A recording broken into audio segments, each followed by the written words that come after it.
All right. Hello. Yeah. Already.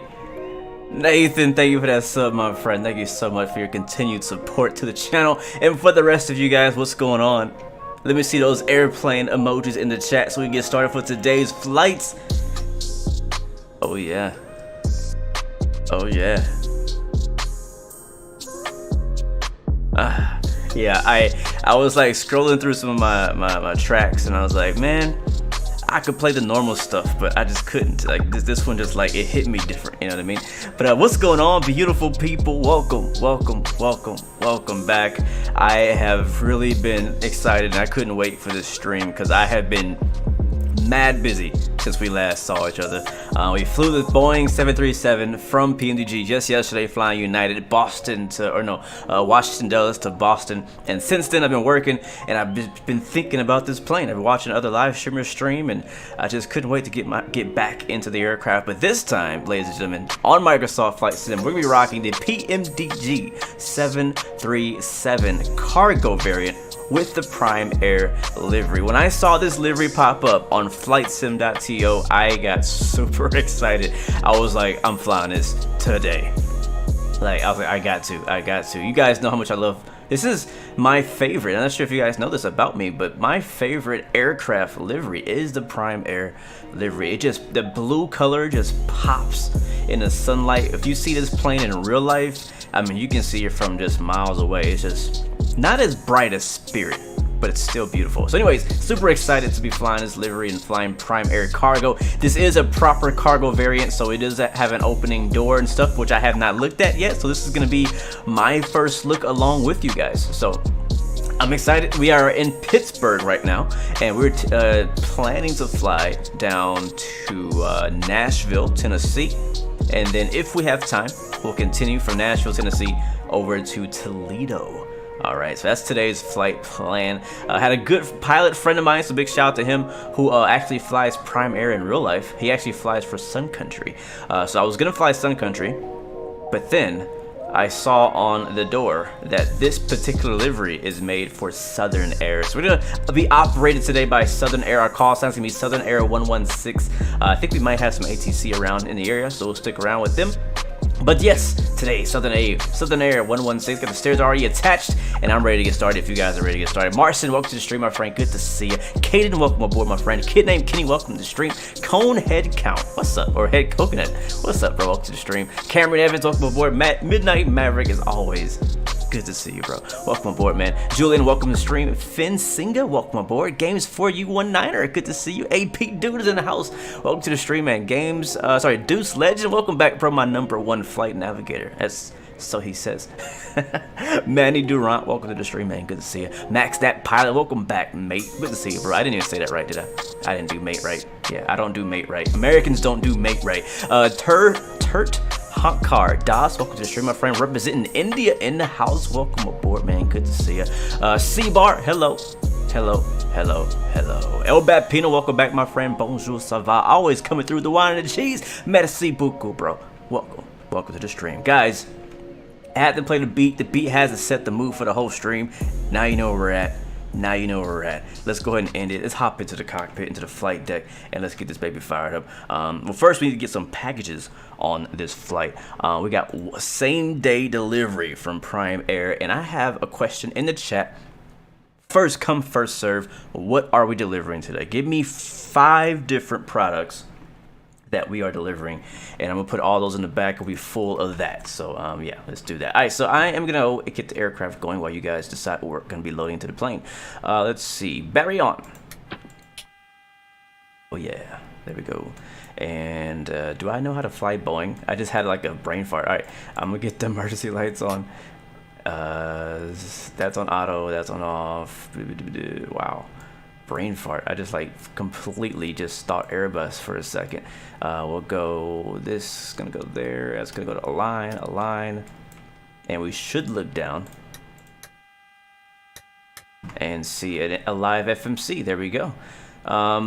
There's a thing, you know what, I'm gonna explain this because it was explained to me on Discord last night. Something very helpful. If you go to FS Actions, That's the bet. We need a GPU. Let's go ahead and we're in here anyway. Let's go to ground services, GPU cart, request our ground cart, our ground power. And we should see, I'm not sure if they're gonna drive that ground power truck up here or if it's just, I think it just appears. Okay, that's cool. I don't know why I'm hearing that sound on the outside, but I love how it does connect right into the panel. And look how like high res the actual panel is. You can see external power, interphone. This is the where you actually plug in the headset for the pushback truck. Okay, let's go ahead and turn that on. So up to ground power, and we'll turn that to the down position, which is on. There we go, and that loud noise goes away. XP72, welcome back, my friend. Good to see ya. Welcome, welcome, welcome. Am I sponsored by Thrustmaster? Yes, actually. Yeah. I don't know sure why I hesitated, but yes, I am. We're using Thrustmaster's TCA yoke and throttle today, so we'll be showing off that as we fly through here in this beautiful plane. So we got this all that stuff set up. So just a quick thing, if I go back to return and I go to PMDG setup, you can actually change your startup state. So one thing that really bothered me when I first got into this aircraft was the startup state. By default, I don't know what it's set to. It's like engines on, or like, I don't know, it's like basically powered on. If you click in here, you can see there's a multiple different aircraft states that you can check out. So if I scroll through here, you can basically start up at taxi, like not start up with the aircraft set up for taxi, start up with the aircraft ready to go on the runway. It's a lot of different states that you can have like set up when you load into the sim, and I think a lot of people don't know about this because I know I didn't. So hopefully I'm helping somebody. But with cool things, you can make custom ones. So check this out. I have a bunch of like 737 landing IAD, 737 landing initial. So I didn't make those. These are states that were automatically created based on flights that I was doing earlier, which was this Mexico City one was a test flight I was doing for a thumbnail for a later stream that you guys don't know about yet. But yeah, so it makes them on its own. So when we flew into Boston last time, I could literally load in a state that was auto saved. I didn't set this up, like it auto saved. So if I wanted to go back and retry that landing with the exact same situation I was in, I could click on it. And I don't think it's going to load me in Boston, but it is going to at least load the aircraft panels and the systems and the FMC back to the state that it was in at that point of the auto save. And that's pretty interesting. I never actually knew that was possible. But you could also make your own. You can go like to state panel. I think you have to type in. I'm not sure if I don't want to. You know, what would make one just for the heck of it? Let's say state save. So state save, and I can go to and make one called blue, BLU, and this is not a tutorial, but I just learned this and I thought this might help somebody. So blue test, type that there, and I guess hit execute, and now it's gonna save that panel state. So basically our panel state right now is basically GPU connected. Stairs are connected, everything else is off, and yeah, that's it. So if I wanted to load back into this exact state next time I load my sim, or if I have a crash, I can go right back there. So I go here to startup state, and then it goes to, I think it's on the bottom, probably go previous page. There it is, blue test. I can click on that. I can hit execute. I'm not going to do it, but I can hit execute, and I believe that will load my state. Or the aircraft state into that. So if you like, I think I'm gonna start using this for certain flights. Like if I did a long flight plan and I don't want to have to redo that, I could save it into the states so that next time if Microsoft crashes, because we don't know, we just had a hotfix today, we don't even know if this plane completely works yet. This is my first flight after the hotfix. It might have broken something, so I could save that state, come back, and you know what I'm saying, you know the rest. Anyways, so I have mine set to start at cold and dark. I think there might be one in here as well where it'll basically load up however you left it, which is cool too. So anyways, where the heck was I? We need to do a few things. So FS actions, ground services. Well, we don't really need AC. We're not gonna do AC. We're cargo today. There ain't no passengers. This is not comfort. Let's go over potable water. We don't need that today. Or you know what? I'm gonna just do it because we can. So I'm gonna bring the portable and water and the lav. Maintenance van. I've never seen that, but I want to see it, so we're gonna bring it out. I also want to set my fuel to 0 because I shouldn't have all that fuel. How do I set it? Target 0. Oh wait, I don't know. I don't know. I'm gonna skip that. I want to try that again later because I don't know exactly what that does. So stairs. I think you can have stairs for other parts too, for the back if you want to. We'll have to see about that. Forward loader. Now this is what I'm interested in. Yeah, I want to see what that looks like. So let's see what that looks like. I'm gonna get that up and we'll get the forward carts. We probably don't need that, but let's see what that looks like. Let's go outside.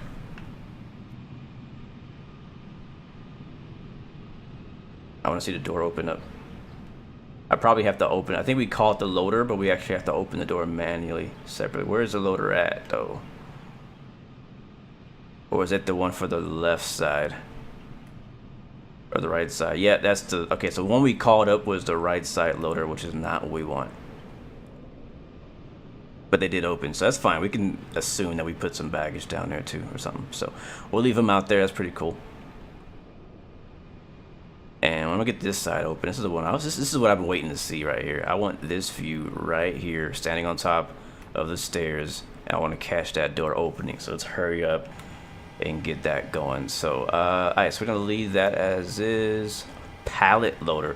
That's what we're looking for. But first, we need to get that door open. Let's go back to return doors. And where is that door? Cargo main. Yes, sir. Look at that! You can see the thingies. The thingies just popped open. Oh! This is my first time doing this. This is my first look. It's happening. Animation's not the smoothest, but I'm not mad about that. We talked about that yesterday. Captain Kim Trails, what's up, bro? Welcome to the stream, man. Good to see you. I'm curious to know your opinion on this bird, man. A real 737 captain. So yeah, the animation is not very smooth, but that's pretty cool. It also has actual pallets in there. I don't know if you can see those pallets from the inside view, but that's pretty sweet. Captain Cross Country, I did get a free hardware MCDU or MFC, but I sent it back a while back. They only gave it to me for a limited amount of time, so I didn't get to keep it. I'm hoping to get a new one though. I don't know what equipment hatch is. I think that's in the back of the plane for maintenance. All right, that's cool. That's really cool. Let's go over to ground services and let's see if we can get the pallet loader out and see what that animation looks like. And do apologize. Actually, no, I'm not sorry. I was gonna say I'm sorry, but I'm not sorry. I'm just, I'm just exploring the plane right now, man. I mean, I know we're here to fly, but this is basically my second flight ever. My second touch ever of this plane. I want to really just get to know it and see what it has to offer. You know, you guys are asking me all the time, oh, how is this compared to X-Plane and Zebo? And I'm like, I don't know. I got to try it first. So, all right. So we got that. Oh, here comes a pallet loader.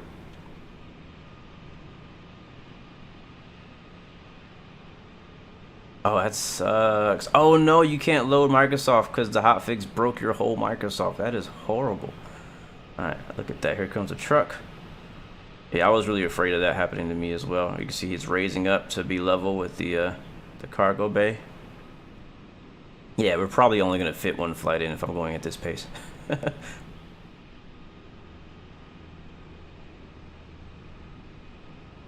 That really sucks though, man. Yeah, I was really concerned. Anytime there's an update, I'm always concerned that I'm going to lose my whole Microsoft. I feel like whenever you update Microsoft Flight Sim, you risk losing the whole thing, which is not good. I mean, I think there should be a way to opt into an update, because what if the update doesn't apply to you or what you do? How many are in here? Wow, the whole thing is full. Now, my question is because the PMDG DC6, because this is not my first PMDG product for Microsoft Flight Sim. I did buy the DC6, and in the DC6, you had the ability to do a similar thing where you would load. This is beautiful. Oh my god. You would load the pallets inside the aircraft, and depending on how heavy your aircraft is, how you did the weight and balance, you'd have more or less interior cargo, like visually. So I wonder if that changes here. So let's kind of experiment with that a little bit. And eventually we will fly, guys. Don't worry. We are in Pittsburgh, and we're going to, where are we going again? I can't remember. Toledo? No. Nashville. We're going to Nashville today. So that's the plan.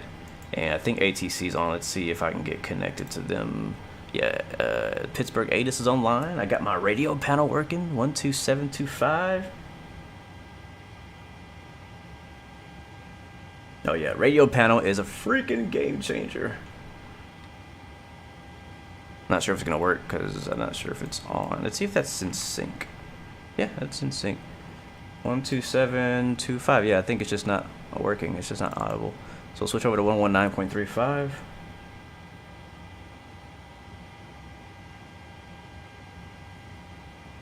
There we go.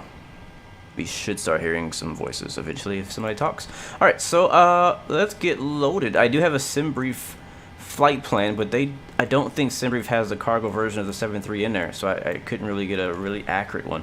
So we're just gonna go with whatever we can do.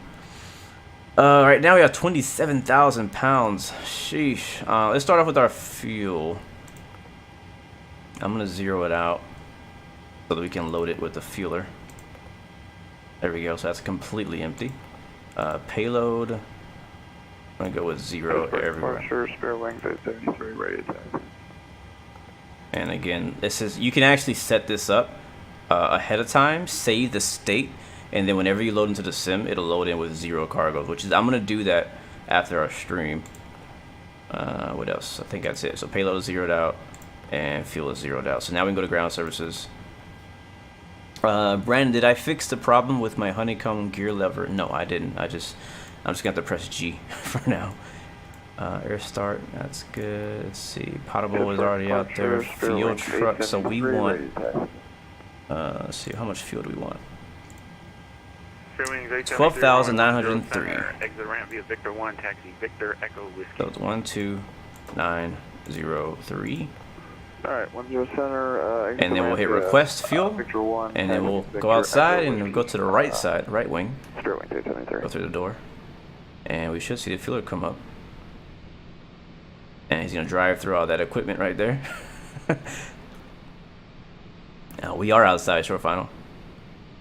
Captain Chemtrails, there is no SimBrief connectivity except for using the OFP file for this plane on SimBrief. So you can import everything from SimBrief, but you have to have the file and install the file into your PMDG folder. So it's the old school way. It does work, but you can't do that. So where's the door at? I think the door. You should see him. He's gonna open the fuel door here in a second, as soon as I can see it. Yeah. If you have an issue with your gear, just unbind all your gear options. That was way down there. Unbind all your gear gear mappings for your hardware, and it'll fix the gear being freaky. I'm gonna probably have to remap it to something. It's just really weird the way it works. So there's a fuel panel, left take, right take. It'd be really dope if you could actually go in here and see the fuel levels from here. Like, I mean, come on, that'd be dope. That will be some hot start challenger level. People always get, you know, they dog the Challenger because it's a business jet and it's like a $90 add-on. But if you really fly the Challenger, you understand how much just detail he puts into planes. Like, if this was a hot start product, that fuel panel would show how much fuel we had in the plane right now, and we could fuel it from there. We probably even have a little button here where you could like turn on. Actually, you know what? I think the external power light does actually turn on. It's red. I'm not sure if that's illuminated or not, but yeah, like little things like that is what the Challenger did. So respect the Challenger. You ain't gotta like it. Oh, okay, and there we go. So we emptied the aircraft of cargo, and as you can see here, the cargo bay is completely empty. Bruh, let's go. That's it, man. I'm done. I don't know when I'm going back to X-Plane yet. I don't know. I don't know. I don't see X-Plane on the horizon for me until 12 comes out. I don't know, man. Sheesh. It's all Captain Chemtrails, but bro, I'm happy to show you the way, bro. I'm happy to be able to thank you for allowing me to be the first stream you watch of this plane. But yeah, this is the cargo one. The passenger one has a lot of great things as well. So I'll let you explore that for yourself when you get into it. Anyway, so the cargo bay is empty because we have it empty. That's sick. So so the fueler has gone up to the truck. He is putting fuel in. If I click on start, he'll start fueling it, and you'll see it actually start to run up. Stairs are connected. Galley, we're good. We don't need any galley requests. If we call the galley in the cabin cleaning, we'll have a couple trucks come up and clean the galley for us. Forward loader is Skywest 1330. What is that? Is that the? No, I think that's the little loader that we have, and we're not gonna put anything down there. So I'm gonna release him. He can go away. We're only gonna use the main cargo bay for this flight, and I think to do that, it's gonna be here, the pallet loader. So pallet loader is there. I don't know how much. Like, I'm just gonna use. Let's see. Payload was like 29,000 pounds. That's including fuel. Skywest 1330. Yeah, that's including fuel. So I'm gonna do a little math here with my phone. Runway heading, runway 107. So we have a block fuel 12,903 pounds, and I'm gonna subtract that by actually the other way around. So 29,210 is our total payload, and then we'll subtract that by our fuel, and then that's how much we're gonna put in there. So 16,307 pounds is how much payload we're gonna have today. So 16. I don't know what just unplugged. That does not sound good. This is 307. Thank you so much, Real Live Fitness, for the subscription. Welcome to the stream. Welcome to the Blu-ray family. So we'll put that there, and we'll hit start. And I want to see what this does. I want to see how this. So is it just gonna start just popping up? Okay, we're not quite A300 level yet, because the A300 on the X-plane, it shows a whole thing, the whole animation of the stuff loading in. So I think what's gonna happen here, we're just gonna see cargo pallets just kind of load, like pop in as the aircraft is getting loaded in. So you see we're at 1200. So yeah, all right, that's fine. That's fine. I'm okay with that. That's not upset. My webcam. Oh, my webcam. What the bejesus? Okay, well hold on then. I don't know why I disconnected. I'm just gonna turn it off, turn it back on. That's all I'm gonna do.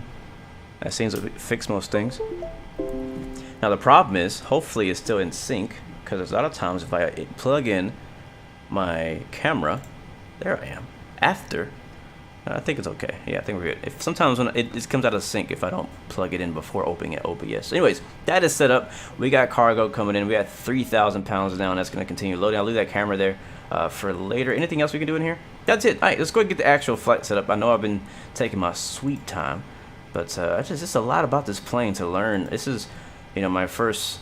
I didn't play P3D, so I don't really know what I was missing there, but I'm starting to learn.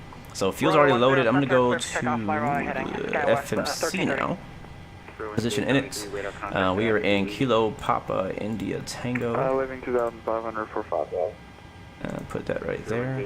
GPS left. We'll grab that. Put that into our IRS position. We'll go back up top. Put a nav. Thank you, Big J, for confirming. Mashi, what's up, bro? Donuts in the house. Welcome to the stream, bro. By the way, if you guys want this livery link is in the description, by the way. As well as the sceneries. George Murley, thank you for the subscription. Welcome to the Blue Arrow Royal family. All the scenery we're flying to and from today is all freeware. Delivery is also free. So yeah, go get it, man. I love delivery. It's really, really good. Nice. So let's go ahead and put Kilo Papa India Tango. We'll put this here in origin, and then we are going to Kilo. Where are we going? Nashville. Bravo November Alpha. Beautiful. And I'm gonna go ahead and get my IFR clearance. I've already filed my flight plan, and I'm just gonna make sure there's no ground on. Yeah, we're good. Let's go ahead and call it in. Pittsburgh Southern Air 116 looking for IFR to Nashville. We have information pop up. Southern Air 116, good departure, clear to Nashville Airport via the Pit 5 departure, then it's file squawk 0761. 761. Alright, clear to Nashville via the Pit 5 departure, then it's filed. Squawk 0761, Southern Air 116. Was it 61 or 51? Southern Air 116, read back rec information, pop current altimeter 3027. Expect runway 10 center or 14 for departure, they're both available, just let me know when you're ready to taxi. Copy that, we'll let you know when we're ready to taxi. Southern Air 116. Alright, cool. So we got what we asked for. DeQuan! Welcome to the stream, my friend. Welcome aboard. Thank you so much for that subscription. Welcome to the Royal family. Alright, Alright, let's dive back into the box here. And we'll go to departure, arrival, click on departure. And there's our Pit 5 departure. That's the Pittsburgh generic departure. He's saying we can take 10 center or 10 left. Right heading 190. I don't know which one I actually want, so let's find out together, shall we? I think I have a Sim Toolkit window here. There it is. Alright, so this is Sim Toolkit Pro. This is what I use for all my flight planning and everything. I have my OFP, my load sheet up here, as I was looking at a second ago. I'm going to go down to the bottom. I have a Navigraph panel saved here. And I'm going to go to flights. I'm going to import my flight if it will let me. Go to new flight from SimBrief, Pittsburgh to Nashville. That's going to load in everything. And I'm going to grab Pittsburgh, hit open chart list. And this is actually exactly what I have on my iPad. So if you see me scrolling and looking through my iPad, this is exactly what I'm looking at. Except for the Sim Toolkit Pro part, which I'm waiting to come to iPad as an app. That'd be amazing. Alright, so our SID is at Pittsburgh 5. And I just want to see where we are and what runway. So he said 10 center and 14 are available. We are closest to 10 neither. Jesus Christ. Okay, so 14 would be the best option. Could we go across 28 and over here? So we'll take runway 14 for departure. So I'm gonna click 14, and that's really all I need to show you guys. But we'll also show you our SID, our Pittsburgh 5 departure, taking runway 14, heading a 145, and then wherever he vectors us to. So that is basically our departure. Simple enough. So let me hide this, and we'll continue to go back in the box. And I do apologize if I am not responding to your question or comments right now. I'm looking basically right here into the box, getting this set up, so sorry about that. So alright, let's go to route and next page. So next page, what is our next waypoint? Our next waypoint is, let me actually pull up my flight plan. That'd be smart, wouldn't it? Where's my flight plan? Oh, here it is. Bergs. So Bravo, uniform, Romeo Golf Sierra. Sorry. And then direct to Randy. Romeo Alpha November Delta Echo. And then Hotel Victor Quebec. Thank you. Have a good night. And then we'll hop on the Quebec 68 Airway. Quebec 68 Airway, and that's gonna take us over to Ioki, Yankee Oscar Charlie Kilo Yankee.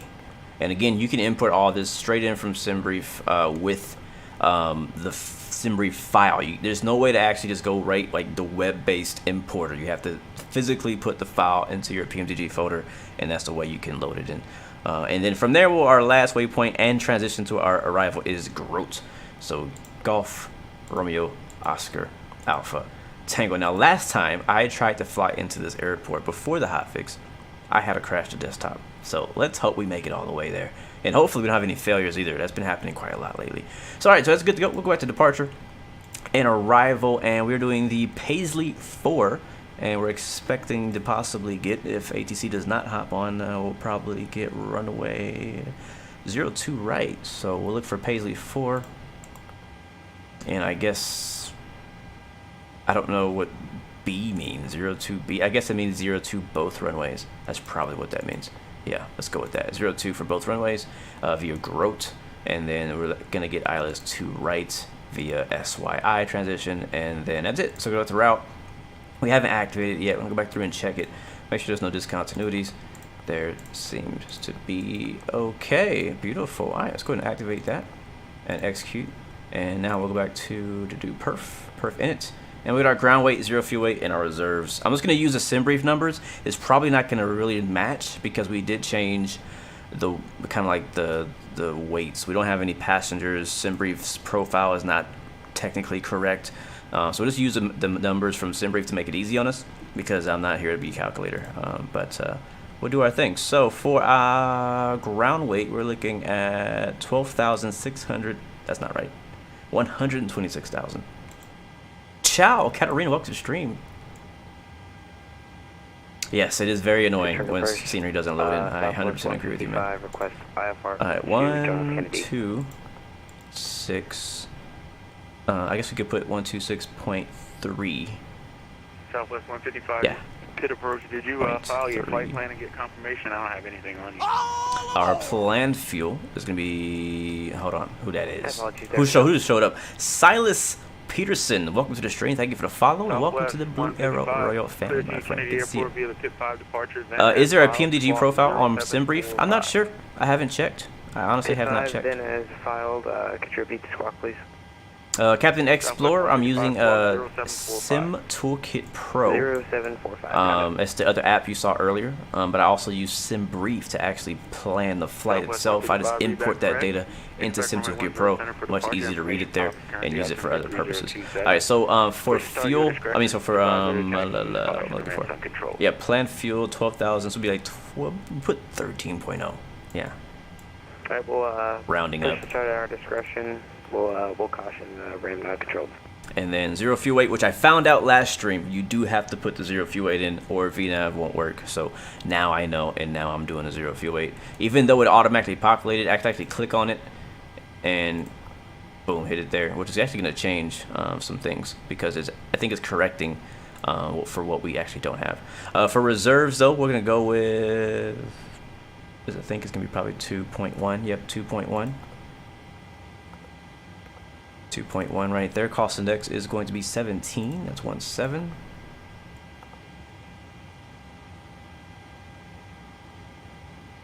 And then our cruise altitude for today is going to be 36,000 feet. So flight level 360. And then our winds. Again, all this is coming from SimBrief. I'm getting all this information from SimBrief.com. If you don't have a profile, go ahead and get you a profile, and it makes it much easier. Just put in where you want to start, where you want to finish, and it gets all the data for you. Average winds are 28.38. There's also some great tutorials online on how to use it. 28.38 is our wind, our average wind between here and there as we cruise. As our top of climb, temperatures and stuff. Hopefully it's all correct. And then I've been told we have to click performance init request and execute that. Did it do it? I don't know if it did it.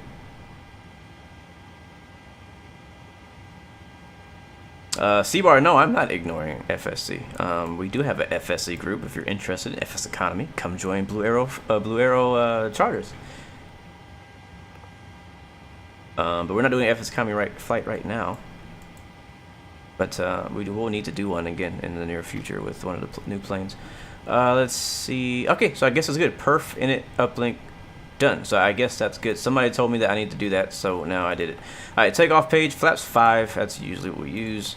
And I think we can just click here and get our CG. Yep, 22.7. And then, wow, look at those V speeds. Holy crap, they're low. 110 is something not right. I have never seen a V speeds that low on a Boeing 737. Our trim is 4.73. I'm gonna go do it now before I forget. I think it's already set. Yeah, that's pretty close. That's good. I think I forgot perf in it and didn't get client profile for VNAV yesterday. Yeah, I think we did that as well, JA. We forgot a few things yesterday. So, all right. So I've learned a lot since yesterday's stream from people I've talked to on Discord and the chat. You know. All right, so we got our first page in takeoff. Good. I'm gonna leave that alone because I don't know anything about that page yet.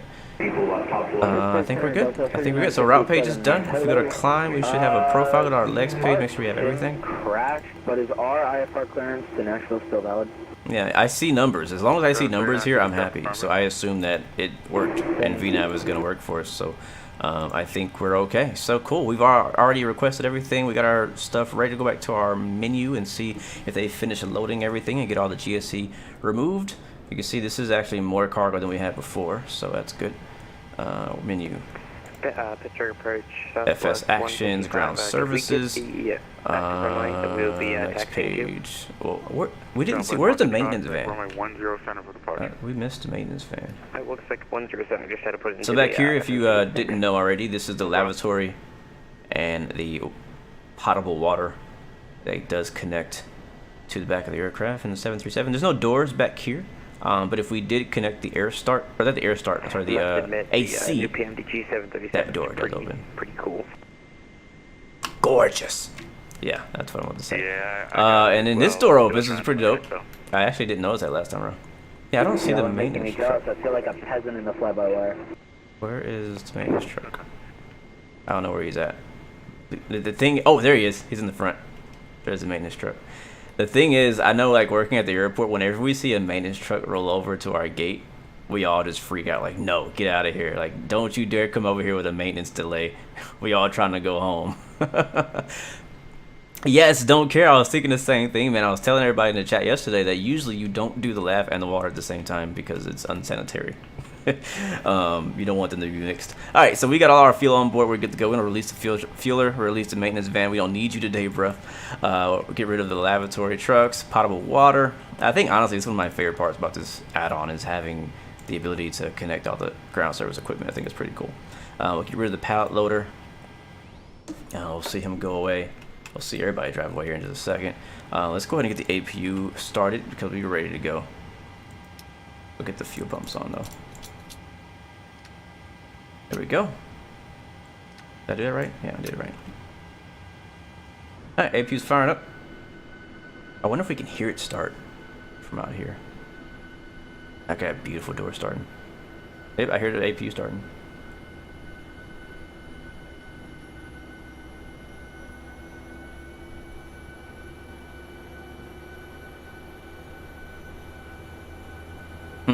Isn't she gorgeous? Sheesh.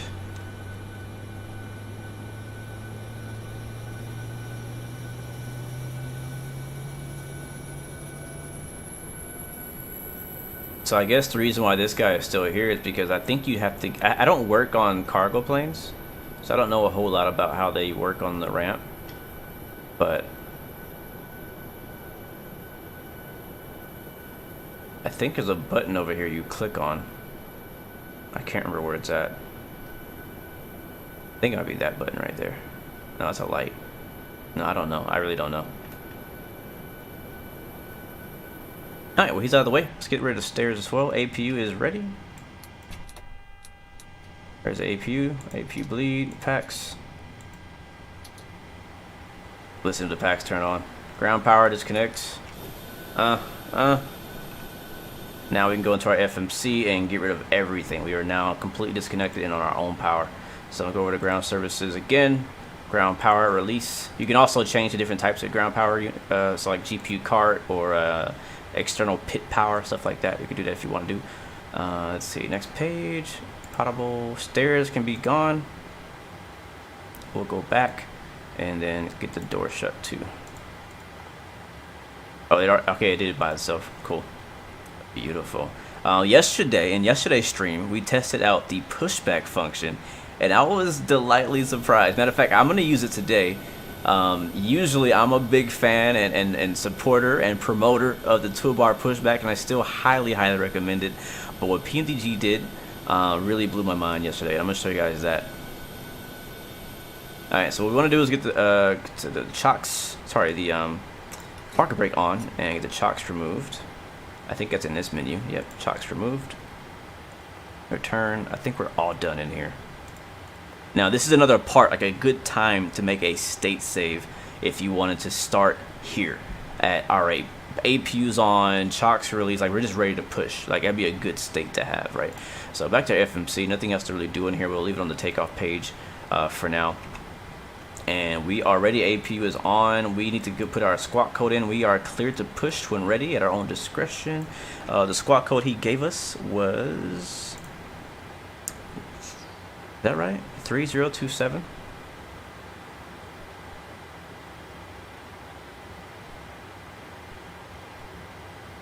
You know, I forget I can do that on my... I can do that here now. Yeah. Right?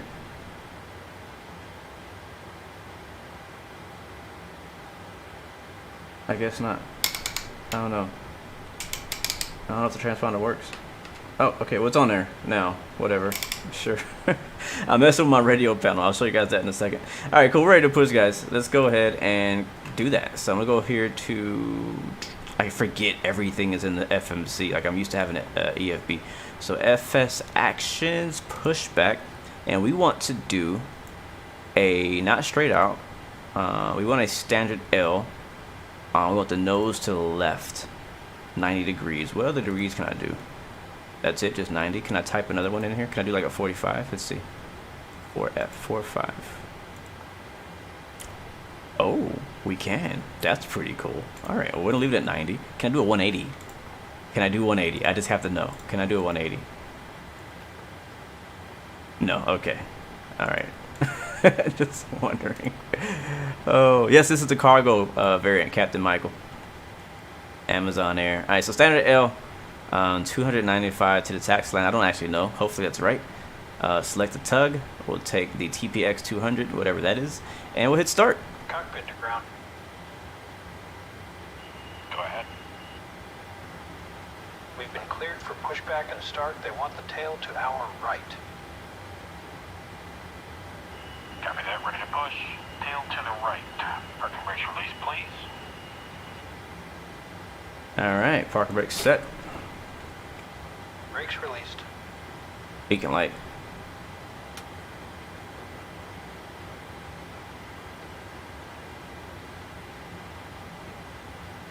All right, so he's gonna connect down there. Now this is not the Microsoft. This is not the Microsoft pushback truck. This is PMDG's own pushback model. And yes, there's a tractor. There you go. That is so freaking cool. Now, I don't know how far back he's gonna go. We'll find out. Am I having frame issues with the scenery or the aircraft? There's no FPS issues with the plane.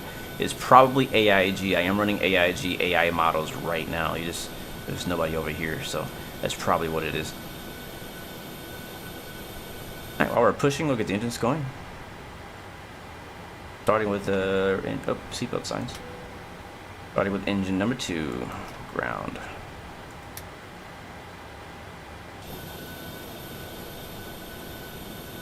I'm just gonna walk over here. Yeah, AIG is pretty intense on FPS, sadly. So yeah. Oh, that's not 90 degrees. I wonder if it did 45. It might have did 45. Wait, should my engine be starting right now?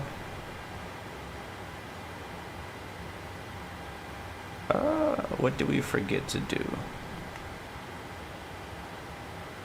Something stupid. Something I should have known. Oh, the packs are not off. That's one thing. There it is. Yep.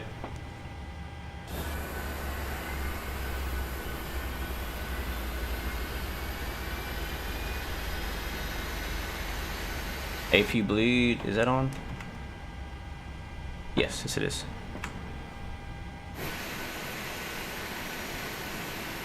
I guess he's done pushing us.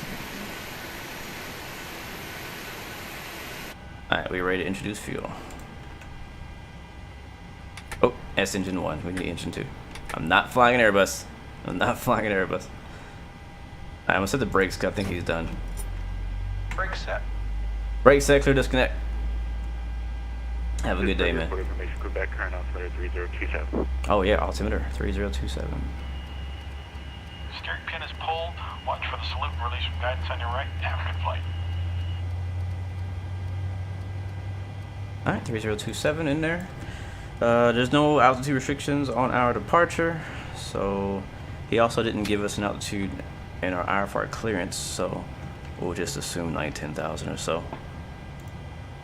We are already squawking the right squawk code. We're going to request runway 14 for departure. And I am going to squawk Charlie before I forget to do so. So TARA. Yep, that's set. And we have one good engine. Not a long taxi, so we'll get both of the engines fired up right now. So back up top. And engine number 1 in the ground. Spin it up. Is this a real world route? I am not sure. Amazon flies a lot of kind of various routes. Amazon has a lot of hubs and focus cities. I do know that Amazon does fly in and out of Pittsburgh. And they also fly in and out of, where we're going? Nashville. So I was connecting the dots. So I don't know for sure this is an exact route. It's kind of hard to find exact Amazon routes online. I've had a hard time searching and finding the real world routes. because they fly from they're operated by so many different carriers. It's not like you can't just search Amazon Air. You gotta find like Southern Air or Sun Country or Atlas Air or somebody like that. You know what I mean? I'm gonna set altitude, and that bass sounds good.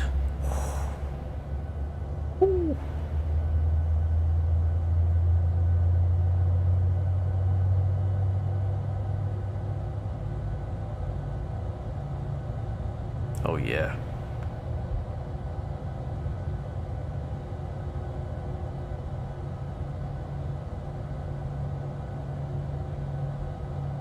Ted Station, welcome my friend, good to see you.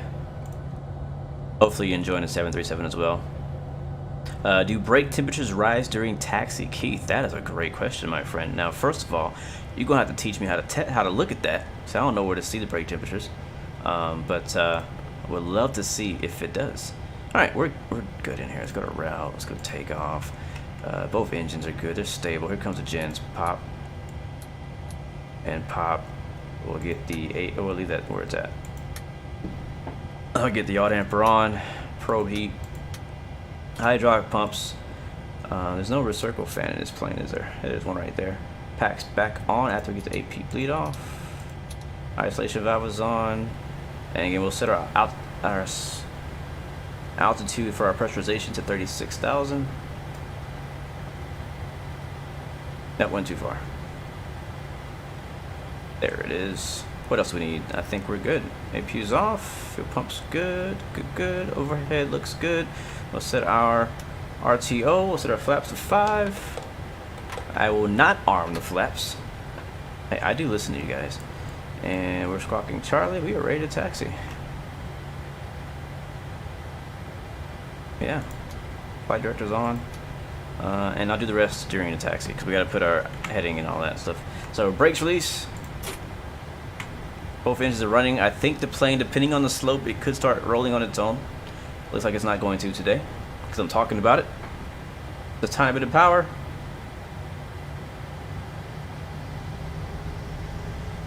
And I'm using my, what's it called? My rudder pedals for nozzle steering. It does have the option to map a different axis as your nozzle steering control if you want. I would prefer to do it that way. I just don't have an extra axis right now to do that. I'm gonna get track IR on too. We can't taxi yet. I'm just moving into position, and it will ask for clearance around over here.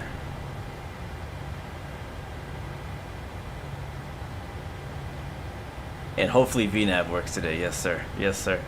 Chief, what's up, bro? Welcome to the stream. Congrats on 30K. Oh, snap. I forgot. What? Okay. That's freaking amazing, man. Wow. Thank you guys so much for that support. That really means a lot. That's, yeah. It's still unbelievable, man. I can't believe you guys keep coming back to see this stuff. So I thank you guys so much for that. All right, let's go ahead and get our clearance for taxi. Make sure he's still online. He is. Pittsburgh. Who are we? Southern Air 116 taxi, rated taxi to 14, and we have Quebec. Southern Air 116, the runway 14, taxi via Alpha, November 5, cross runway 10 left at Alpha. I should have rated hold on now. Alpha, November 5, cross. Alright, sorry, say that one more time for us, Southern Air 116. Southern Air 116, runway 14, taxi via Alpha, November 5. Cross runway 10 left at Alpha. Alright, over to runway 14, we'll take Alpha, November 5, and cross 10 left at Alpha, Southern Air 116. Yeah, usually I have like notes ready to copy that stuff down, but I was not ready. I was distracted. It's my own fault.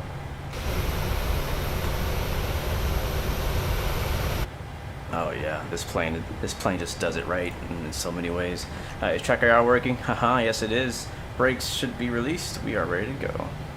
Alright, so it's gonna be a left turn right here. This is gonna be Alpha. And I am gonna leave the sounds turned all the way the heck up because I want to hear them.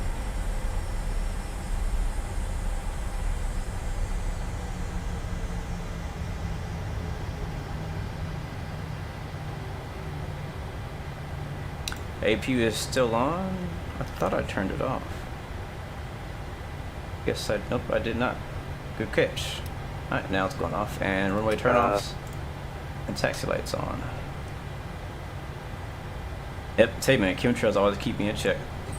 Okay, nope. Pittsburgh approach. We may be sitting here for a second. We're doing a little troubleshooting. We're trying to start the engine. I'm gonna hold it here. I think I have a package that's very important. I need to go get it, so I'll be right back. Sorry for the delay. Nope, nope. I'm gonna get it. Who's that?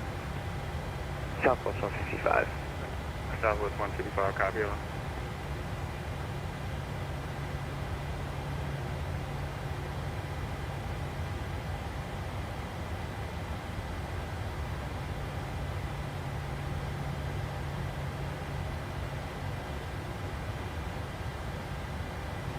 Southern Air 1160, need some assistance.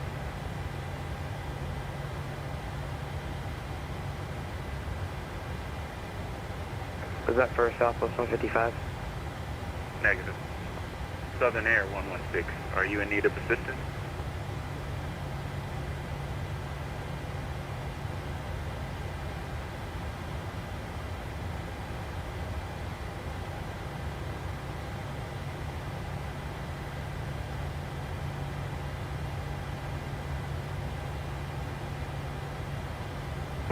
The Southern Air has stepped out of its cockpit momentarily. Southern Air 116, roger, take it.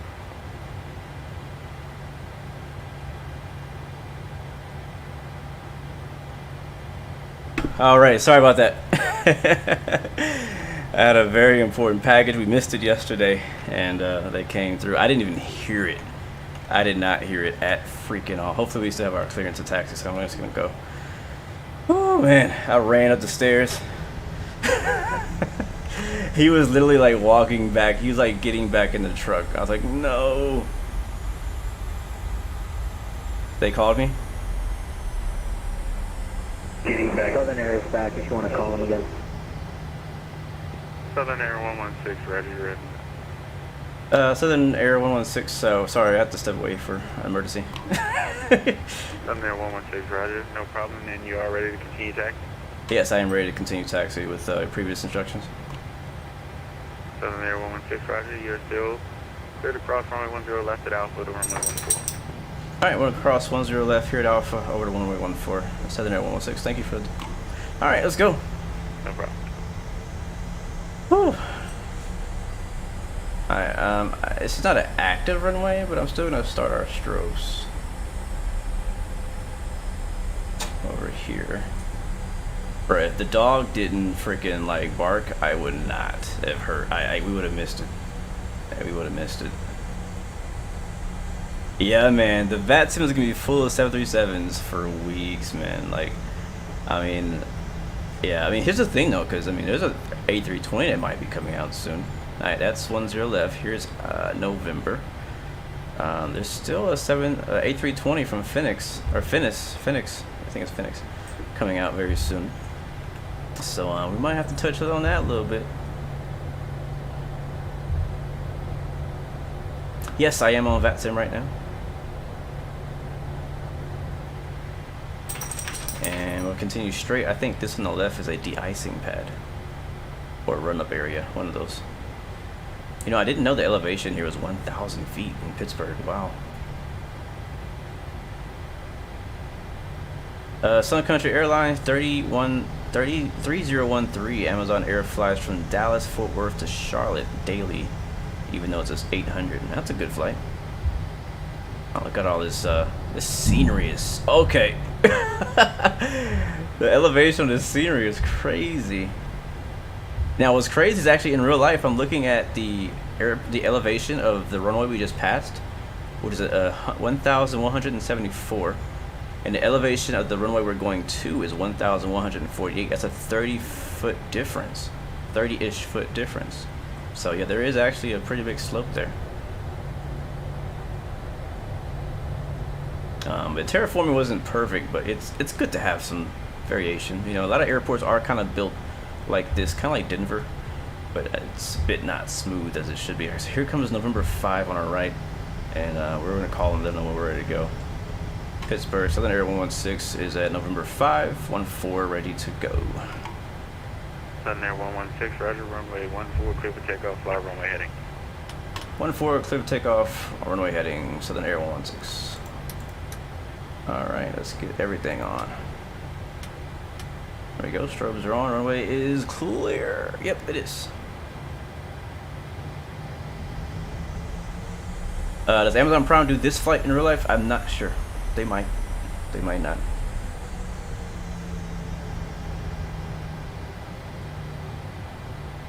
You'd have to like search Pittsburgh and find out what destinations they fly to exactly. Alright, we are on the runway. I have not set my speeds. I'm a bad pilot. I was not ready to go. I don't know what our V speeds are. Did we set V speeds? Yeah, we did. Okay. Verify. Just making sure. 121.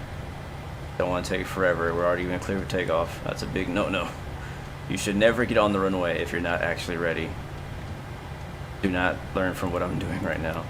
Alright, runway heading is going to be 146. Thankfully, we're not very busy. And there's a plane on the runway, so we gotta wait anyways. 146. Alright, we're good. I think we're good. I hope we're good. I'm gonna arm heading mode. And yeah, let's get it. Toga in the chats. In Pittsburgh approach, Southwest 155. Do you mind if we restart our retrain right quick? Southwest 155, no problem. Sorry about that. It's just yelling at me consistently and beeping aggressively Airspeed is that our alive. engine's not working. So There's a hole in the runway. Watch out for holes. Deporting. V2.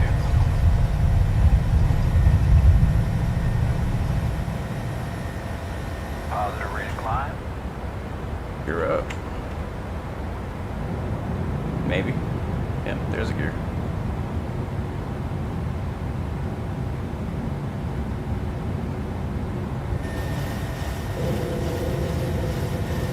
Sorry. Southern Air 116, reset transponder, squawk 0761.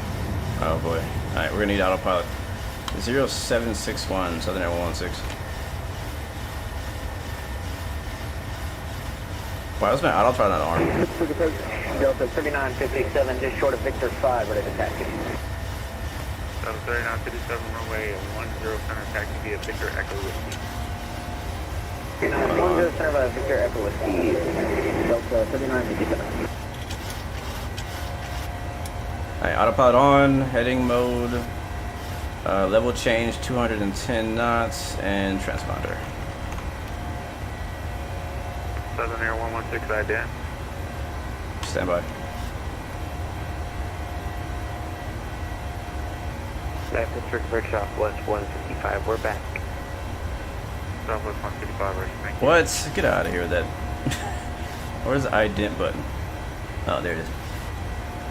Southern Air 116, radar contact show you 7 miles southeast of Pittsburgh Airport, climbing through 6,000. A firm coming through 7,000 now. Southern Air 116.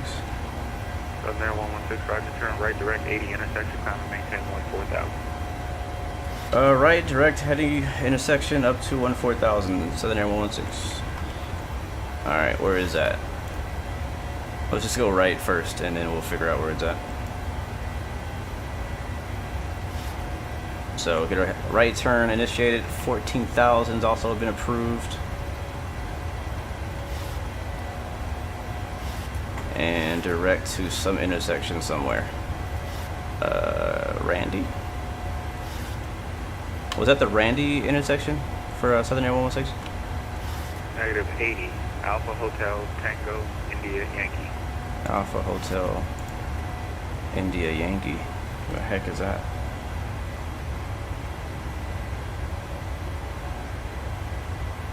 Southern Air 116, Cleveland Center currently offline. Utilize intercom frequency 122.8. Have a good one. Have a good one, Southern Air 116. He gave up on me. Oh, I see it now. I see. I just found it. I just found it, and we're going the right way. 7 there, 116, all squared away. Yeah, we're good. I literally just found that waypoint. Roger, yeah, it's your first fix in your flight plan. Alright. We're on our own. He sent us off. I don't think it's in my flight plan, the one he just gave me. It's a AHTIY, but it's not in here. So I'm just going to go somewhere else because he sent us off to do our own thing. So 3957 fly runway heading runway 10 center clear to take off 10809. Runway heading 10 center for the takeoff, that's 3957. Zoom in a little bit. Let's go to Bergs. Direct Bergs. I'm gonna click on Bergs, put that in the vector spot, hit execute. And now LNAV and VNAV. Oh, VNAV works. She's alive. Alright, and all the way to 36,000 feet. Beautiful. Love it. I love it when things work. Right? Don't you love it when things work? Alright, plane is leveling off, but it is on VNAV. Flaps, we never put those up, but here they come.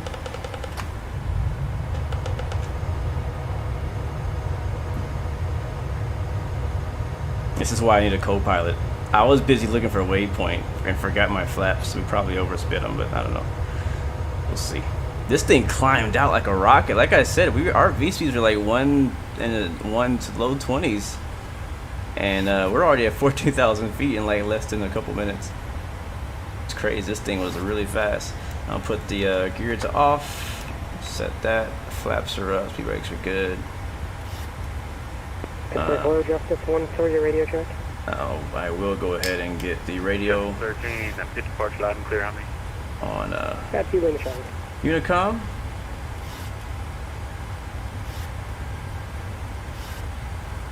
But I'll leave him on just for the chatter. But I'll just turn him down. And I'll turn the sim down a little bit too. Hopefully you guys enjoyed the takeoff sounds. Yeah, there we go. And we have departed out of Pittsburgh. It was pretty nice out here too, I gotta say. Alright, so is there like a restriction or something? Why are we not climbing to 36,000 feet? Why are we level at 14? Are we waiting to catch this speed?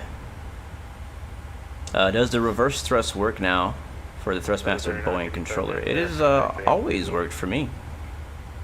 You just need to map it to, you gotta manually map it to something. I don't think it automatically works. I'm waiting to see. I'm not going to touch anything. I want to see if the plane climbs on its own. I'm looking at the departure and there's no restriction to anything. So I don't see why. Push altitude knob. It's not an Airbus AP, dude. You don't have to push altitude knob. But no, good idea. But you don't have to push. You shouldn't have to click anything. Let's see. I'm going to data. On the data page, it shows that. Yeah, we don't have any restrictions. And we should be at 27,000 feet. I'll try hitting it again.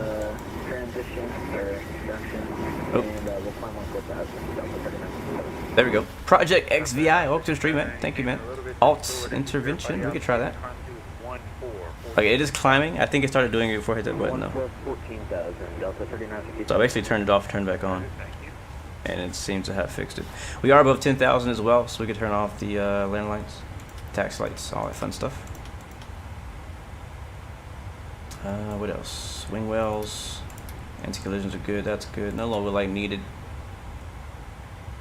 AP is off. Don't need anti-ice. Window heat's on. Probe heat's on.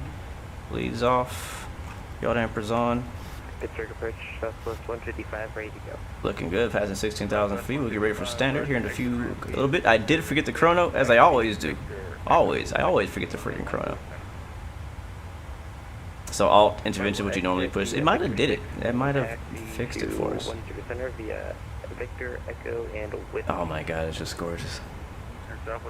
Oh, it's so good to finally have a 737 in Microsoft Flight Sim. Not just a 737, but the PMDG 737. It's funny though, like a lot of people, especially if you just started playing Microsoft Flight, like if your first sim ever was Microsoft Flight Sim, then most likely you've become an Airbus connoisseur. Like, you've gotten really good at flying Airbus. You know everything about Airbus. You're used to the way Airbus systems work, and the whole push and pull system is an Airbus idea. And it's a good thing to troubleshoot when flying the Boeing, to think, oh well, maybe you need to push hit the button for the altitude to work. But no, that's not the way Boeing works. It's the way Airbus does. But we got to get out of the Airbus mindset and into the Boeing mindset. But it's not that difficult. I mean, I bounce between both all the time back on X-planes, so for me it's really easy. But at the same time, if I'm flying a lot of Boeing or a lot of Airbus and then I go back and fly the other, then I'm like, okay, where is the battery? Like, if, for example, we've been flying the Boeing for 2 days. For me, I've been flying the Boeing for 2 days straight. I don't know when I'll touch an Airbus, and unless Phoenix comes out. But the first thing I'm gonna do when I go to turn it on, because I know how to turn an Airbus on, but when I get in there, I'm gonna be like, all right, where's the battery? Because I'm gonna be thinking, my mind is gonna be thinking Boeing, and I gotta like remind myself, hey, yo, I'm not in a Boeing plane right now. All right, so we're passing 18,000 feet, actually passing 23,000. This plane is climbing. Like, the performance is crazy. We're pretty light, even though we have a full cargo bay. I know we have like, what, 80% full cargo bay? I guess it's not that heavy. I'm not sure what we decided is on board. I'm not sure what you guys said in the chat. I think I missed it. But we're not that heavy with prime packages. So we're climbing very, very fast. Top of climb is coming up very soon, and we have a pretty short flight. If we get there in time, I might have time to pull off our second leg. I know I took a long time on the ground. Thankfully, I don't have to work tonight, so I'm good. Well, I do have to work, but not at the airport, so I can stay home and work. But yeah, so climbing. Yeah, so we have 35 miles until we get to 36,000 feet. Very nice plane, Jonto. Yeah, I agree. I'll show you the cabin here in just a little bit, Marvin. First, let's look at the outside view. Ay. Oh, she's posing for us. She's posing for us.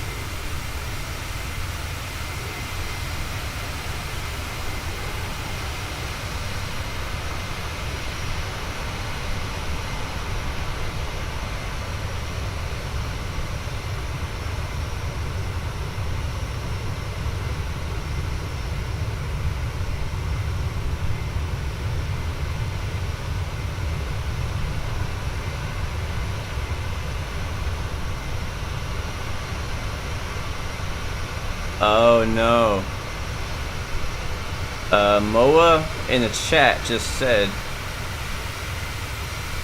yesterday you had to uninstall B and A due to a bug in the scenery. What was your bug, bro? I need to know, because we're on the way there right now.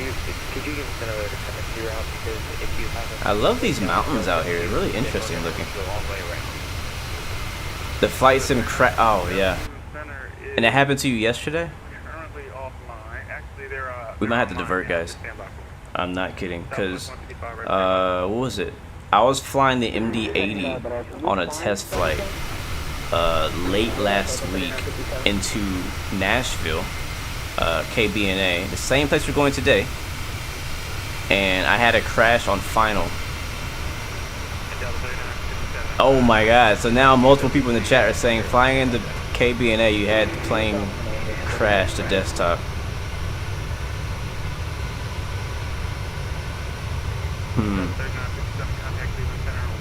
I don't know, should we divert to somewhere else? I mean, what about the packages? Enrique, you just got a 1080 Ti? How well does it work on Microsoft Flight Sim? We'll check it out. I'm rocking a 1080 Ti right now myself, and it's working pretty darn good for me. So here's my question, Moa, before we decide whether we're going to be diverting or not. You said this happened yesterday, so a hot fix came out today, and it mentioned some crashes that were due to some specific scenery object on scenery. I'm wondering if they fixed that object in the hot fix today, and if the scenery is going to work. Because again, I had the same problem of crashing to desktop going into Nashville last week. This is again before the hot fix, so I'm really debating, like, should I still go to Nashville and see if we're gonna get a crash to desktop and test we it. got it. Now I will say, I'm not sure how this has gone for you guys who have the scenery and who've gone to the Nashville scenery, but before today's stream, I loaded this aircraft into the Nashville airport scenery. Not on a flight, not landing, none of that. Just loaded it onto the ramp, and it worked fine. So I'm not sure if you guys tried loading onto that scenery, or if you could try to load into the scenery and see if it still happens to you, or I don't know. But it worked for me when loading into it. Not for a flight, but just loading into the ramp. It worked fine. Didn't have any issues. No crash desktop. No nothing. So that made me believe that it's working now. Right? But I don't know if that's correct. So I'm a little worried now. Like, you guys got me really, like, I'm like, this is one of those decisions. I'm like, all right, well, should we continue to push our luck and go to the airport that is known for causing crash to desktops, or should we divert to somewhere else nearby?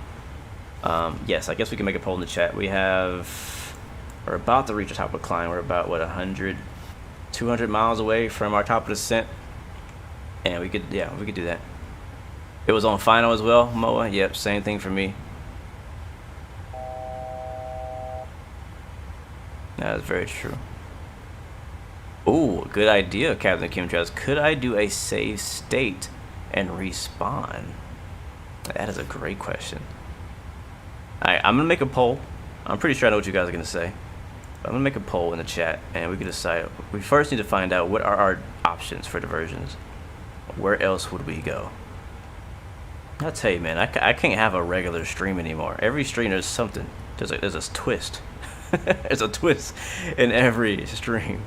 Let me find out what are our options here over by. So we just left Pittsburgh. We can make a beeline and hit Toledo. I have scenery ready to go there. I was planning on flying there anyways. Pittsburgh, hello, Justice 139 for McGuire. It's nowhere near Pittsburgh, it's nowhere near Nashville, but it is somewhere that I was prepared to go today, so we could go there. Looking around Pittsburgh, there is Louisville. Oh, we could go to Louisville. We could. I have scenery in Louisville. They have services in Louisville. Is that going to be climbing the center, or are you going to give me a hard altitude? Justice 13 to Pit 5 is radar vector assisted, so I'll be giving you vectors off the... I gotta wear my shirt backwards next stream. Is it backwards on the thing? Let me see. No, it's right. It's correct. Southwest 155, fly runway heading runway 10 center clear for takeoff. Wind 080 9er. Alright, chat. If you guys have a second, can you help 737 Simulations? He's having an issue with his sim. If you guys want to bring it over to Discord, you can do that as well. But he's asking for help. He needs he's trying to fix his settings. He says his mouse is still frozen on Microsoft Flight Sim when he loads into any plane. Can anybody help? I have not personally had that issue, so I don't know. But that sounds extremely annoying. Let's see. So Aviator says divert to Memphis. You're looking at Memphis right now through your office window. Memphis is how far away is Memphis from where we're intending to land? It's not. Oh yeah, we actually still. It's not close. It's actually farther than I thought. It's in the same state, but it's not that far. It's not that much farther than what we're already going. So Memphis is an option, but I don't have scenery there. One of the big things with me deciding where to go is like somewhere that I have pretty scenery. As far as like the airport, I don't want to land at the airport that has apartment buildings for scenery if I don't have to. If we run out of fuel or we lose an engine, then yeah, we'll land anywhere we can get to. But we have options here. We got nothing's wrong with the actual aircraft. It's just that the airport is possibly maybe closed. I'll say that in Nashville. So yeah, so I really like the option of going to Louisville, Kentucky. There's also KCVG, which I think is Cincinnati. Yeah, Cincinnati. I don't think I have scenery there, but I am willing to go there. Indianapolis is not too far from us. Evansville, Hopkinsville. There's lots of villes in this part of the U.S. Townsville's out here. Where's the place the Simpsons are from? Lexington is out here. But yeah, I think, oh yeah, Columbus, Ohio is out here too, KCMH. Matter of fact, we're probably passing Columbus right now. We are cruising, by the way. Look at that scenery. So XP had the same problem, but the sim just froze. He could not do anything in the plane.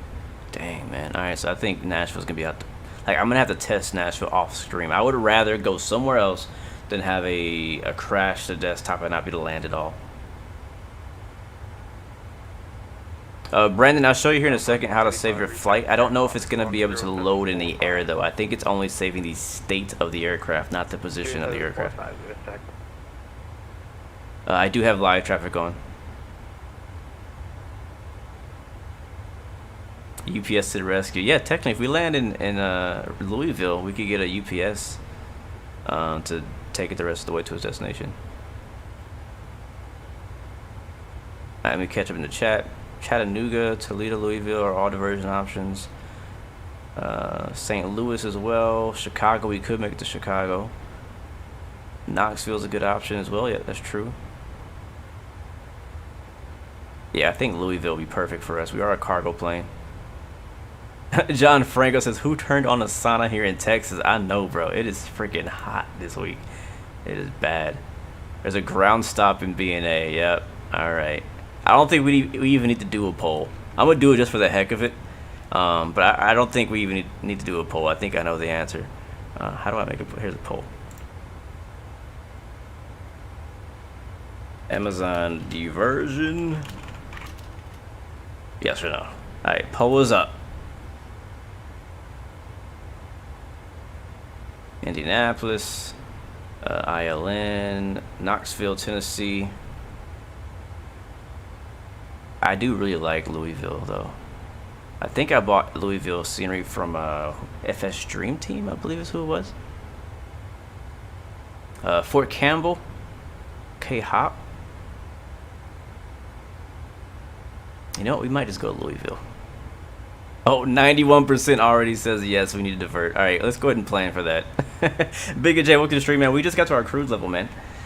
We just left Pittsburgh. Let me go ahead and give you guys a situation report for those of you who just joined us. We just left Pittsburgh.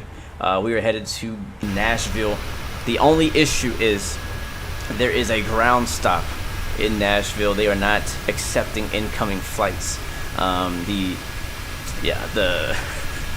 The consequence is crashing to desktop. So we are going to most likely, depending on what the poll says, but so far the poll is saying yes. We're gonna divert to Louisville, Kentucky. So I'm gonna go ahead and get ready to figure out how to get there. But we're already going in that direction. I don't want to pass it though. Let's see. This plane is gorgeous. Oh my gosh.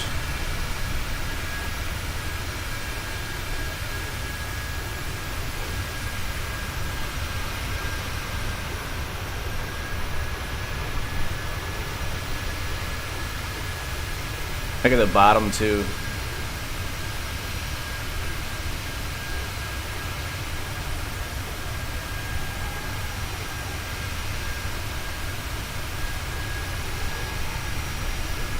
Alright, let's see. We are currently flying over Charleston. I think that's West Virginia.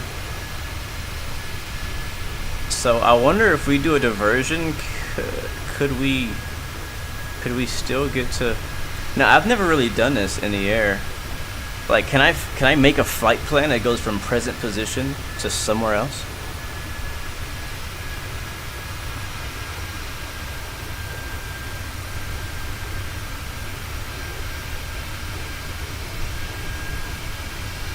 T-Mac, what's up, man? Welcome to the stream. Oh, she's posing for us. Hold on, real quick. We gotta take a look at her one more time. It's just too pretty. I love this livery so much. I really do. Every time I see the Amazon plane at the airport, I just stop everything I'm doing. Everything I'm doing. Sheesh. I can change the destination or make a secondary flight plan. Thank you, Brandon. We will try that here in just a second.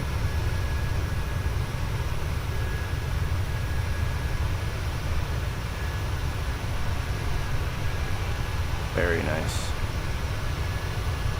Just use direct too. That is definitely an accurate way to get there. A very accurate way to get there. I agree. All right, let's get focused here for a little bit. We got to get down to business because we got to do a diversion, and I've not done with that in this plane, and I very rarely do that in X plane either. So we are 154 miles from our top of descent to get to Nashville. We ain't going to Nashville no more. You know, because life's not fair. That's why we're not going there. So you guys in chat were saying go to my route page and change my destination, or make a secondary flight plan. Now I don't know how to get to the secondary flight plan, so I've never been there. How do I make a secondary flight plan? Let's see. FMS, FMC, alternate destination. Oh, alternate via something something. All right, so we're gonna go to key. Mouse. Can you work mouse? Mouse doesn't work. Okay, now mouse works. Kilo, Sierra, Delta 5. I don't know if this is the right place to be. I'm just doing it here because I don't know. Let's just say here. So it says we are distance to target, I think is what that means. 176 miles away. Is that correct? I think that's right. I guess if we go there, we'd have 8.6. Is that what it's trying to tell me?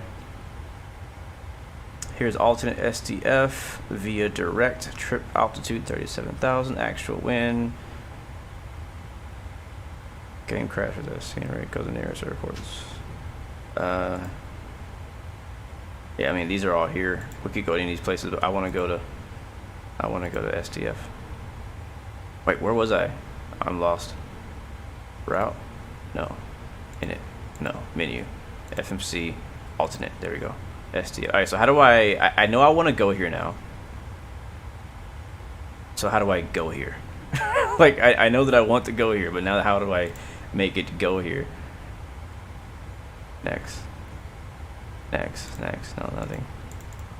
Do I hit execute or something? Route page 1. Okay.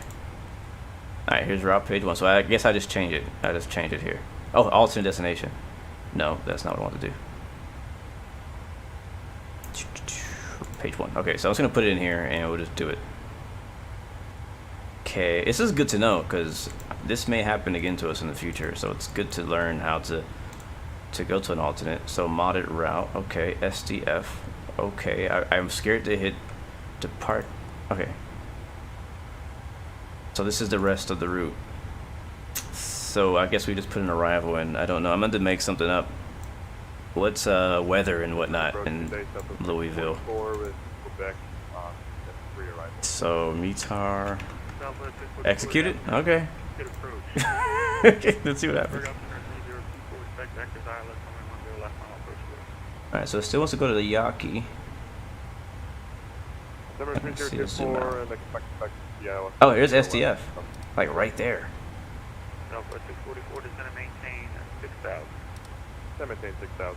Wow, we were really close. So let's get the weather in SDF.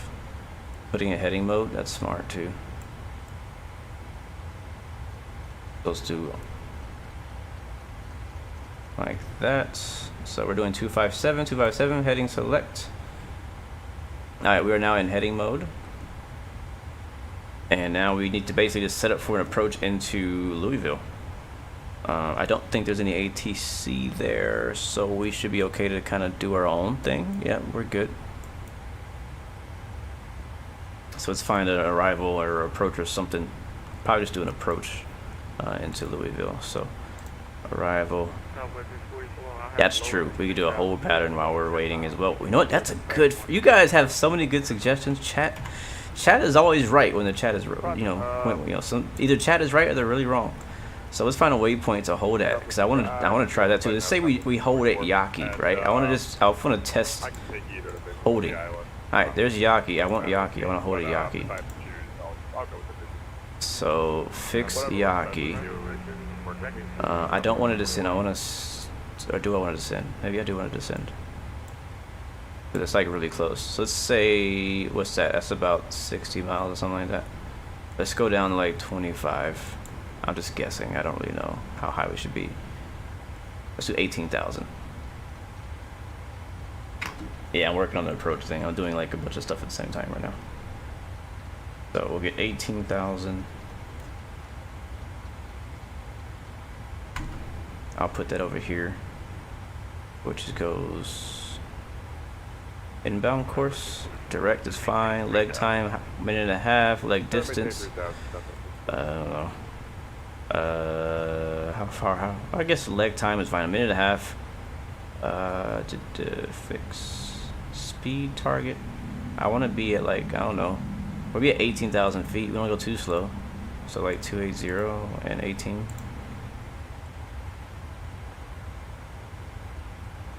That should be right. That's making up numbers. Do 10-mile legs. That's a good idea too. Alright, let's do that. 10-mile legs. That sounds far. Alright, 10 nautical mile legs. At 18,000 feet, 280 knots.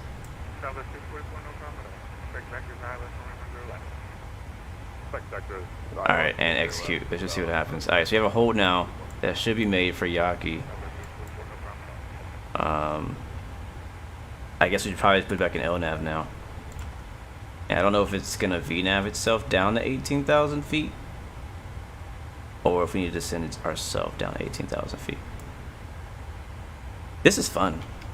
This is different. Like, I was expecting to do like a basic flight, but I mean, it says top of descent right in front of us, so I'm assuming that's gonna get us down to 18,000. It does show the restriction there at 18,000. You feel like I'm too fast at 18,000? Maybe. I mean, at 280 knots. We'll see. We can adjust later. All right. So, while we'll just, let's go ahead and do the rest of the stuff that we want to do. So these are the stuff I need to get the information. So it's the METAR for KSDF.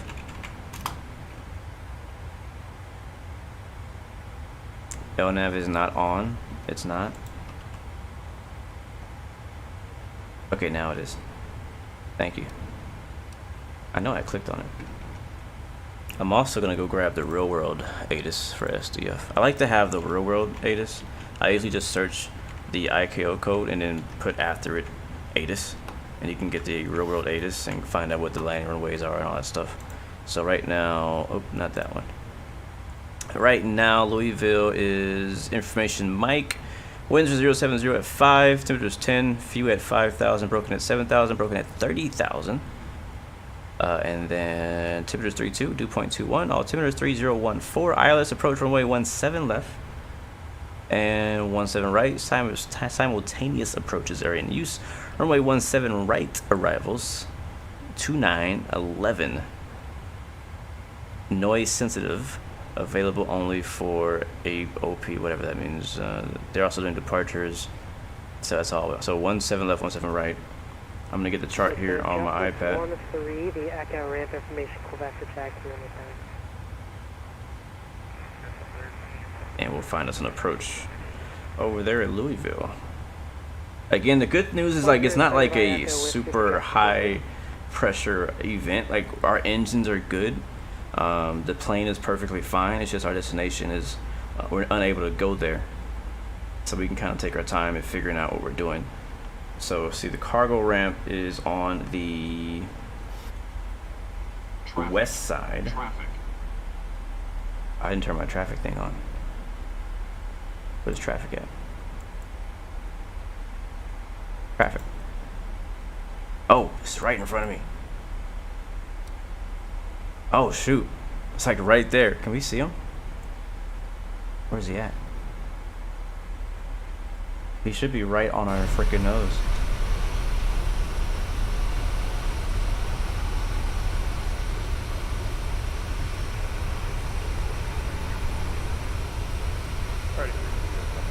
Okay, yeah, I don't see him. He's there. We're good though. Alright, we're descending. VNAV is descending us down for the altitude that I selected. You guys in chat are saying the 280 is too fast, so I'll change it here in a second. Let's go for 17 right. And let me see, we'll probably just do the approach. I'm not going to worry about any, we'll vector ourselves down for the approach instead of doing a arrival. So we'll skip stars. We want 17 right for the ILS. We'll go via spurs. And execute that. Back to route.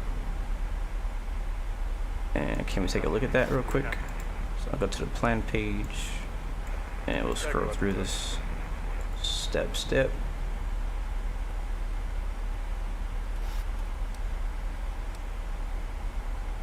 Yeah, it's all there. And it's just gonna take us some time to, I think, to get there. I want to see how far Spurs is from where we're holding. That's gonna determine how high we need to be in that hold. Okay, so we are here. The airport is there, and Spurs is over there. If this is 80, then this is like 40 miles. Yeah, so this is gonna be like 40 miles from the airport, 40-ish. So we could be a lot lower than 18,000. We're not gonna make it there, so we're gonna keep holding, I think, until we get lower. So can I make it like a descending hold? Is that possible to program into the FMC? So right now it shows the hold at 280 at 18,000. But could I say, hey, I want you to start it wherever you're at and continue down? Or maybe that's what that means.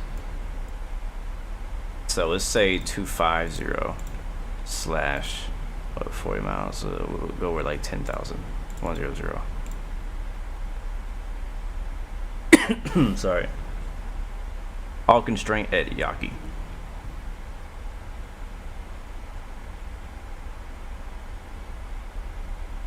I guess.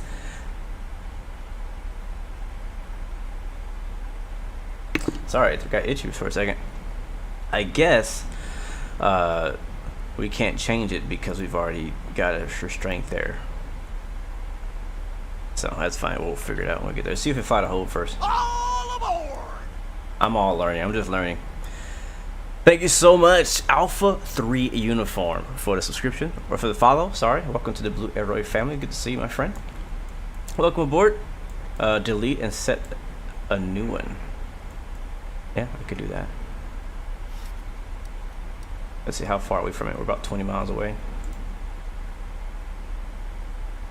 I think we're actually gonna make that 18,000 feet. Like, we're legit gonna make it there, which is pretty cool. How do I guess I just delete the hold. Clear? No, delete. No, hold. How do I delete the hold? Okay, next hold. Oh, there's multiple holds. Can I make another hold at the same place? Hold. That's gonna be interesting. It says 187. I want 250. I'm just screwing around in here now because I don't even know what this is gonna do at 10,000. That's too many. All constraint at Yaki. Okay, because we already made one there, so I can't do it now. But if I go to the legs, you say I have to delete it here. All right, let's do that. Yeah. Okay. I see.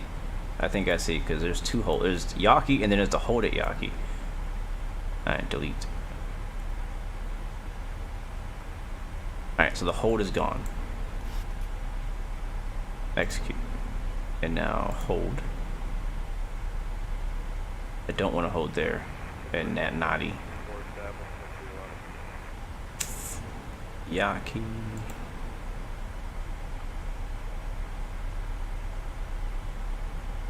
Oh, I should have changed it in the. Oh, jeez. 250. I might have messed it all up. 100. Oh, okay. Well, let's just change, as you said in the chat, we'll just change our altitude constraint to 10,000. Hopefully the plane doesn't just go for a dive bomb or something. 100. Boom. And Justice 1-3. New alt constraint. 10 center. And then we'll try to make a. Yeah, I know it's unreachable. It's impossible. It's freaking impossible to get the Yaki at 10,000 feet in 5 miles or 10 miles, however far you are from me right now. Yeah, it's angry at us now. So, yeah, well, it worked. It worked. It worked. It did work. Let's see if we're passing Yaki now. Maybe we should hold at Spears instead, which is 4,000 feet. We'll hold it like higher. Or we can go to Nadi, which is like where you would do the hold for the missed approach. We can hold there.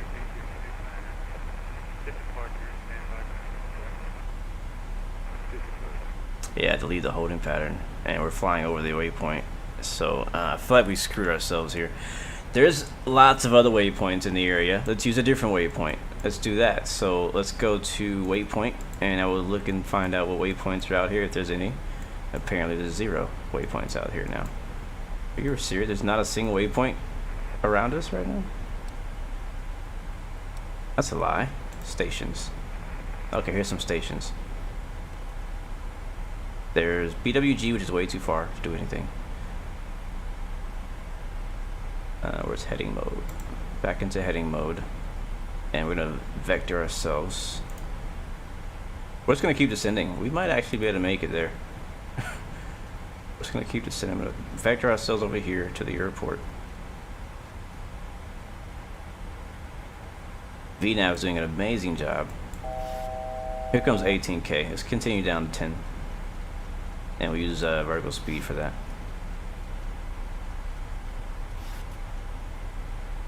And we'll do 1,800 feet. Weather in Louisville with information Mike is 3014. So we'll put that in here. 30, not that one, this one. 3014. And we'll come out of standard. Yeah, I think we're good. We got a while to SDF. I don't want to descend too early. I hate when I do that. Cause then you're stuck at 250 knots for like 100 miles. 105,000. Yeah, so I think we can go back to 1,500 feet per minute. We should be okay. Matter of fact, if you see the umbrella, what'd you guys call that? A banana? I think CRJ Pilot's called a banana. This little green arc shows us where we'll get to 10,000 feet. And as you can see, it's going to be pretty far from the airport. So maybe we can descend much slower, but keep our speed up. So I'm gonna go 300 knots, and we'll kind of play around with it. And, you know, instead of using a descent calculator, we'll use the technology built into the aircraft to figure it out.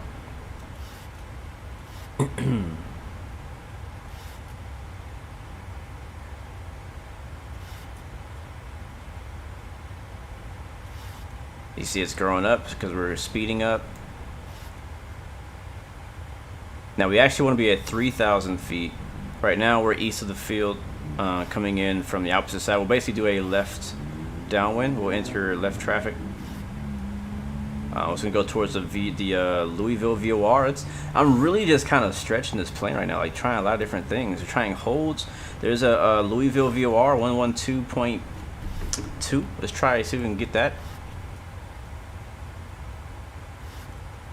I mean, I know these things are gonna work because it's PMDG, but it's still cool to just try it out. All right, so 112.2.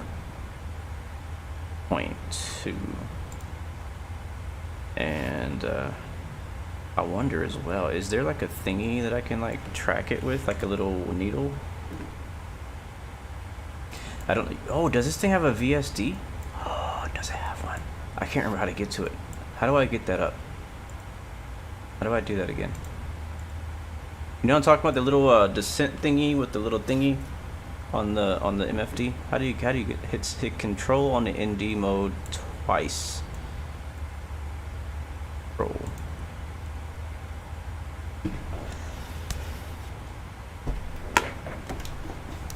It's there. That's so cool. That's so freaking cool.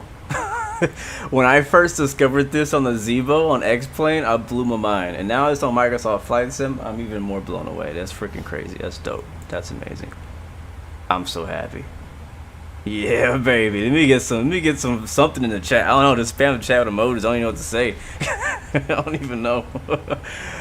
Oh, give me some I don't know, freaking fire emojis or something, man. That's freaking amazing. Wow. What if I hit it again? Okay, so this is the normal place to put it. Here's the VOR right there. And I want to track that VOR on VOR 1. So I don't normally track VORs. in 737s, because only time I really do VOR oh, it's right here. Only time I do VOR navigation is when flying in GA planes, so it's kind of weird to do it without. You can see VOR 1 is set to that, but doesn't see it yet. Maybe we're too far away. And then our course knob, we can turn that. All I know is that it's east, which should be right off our nose-ish.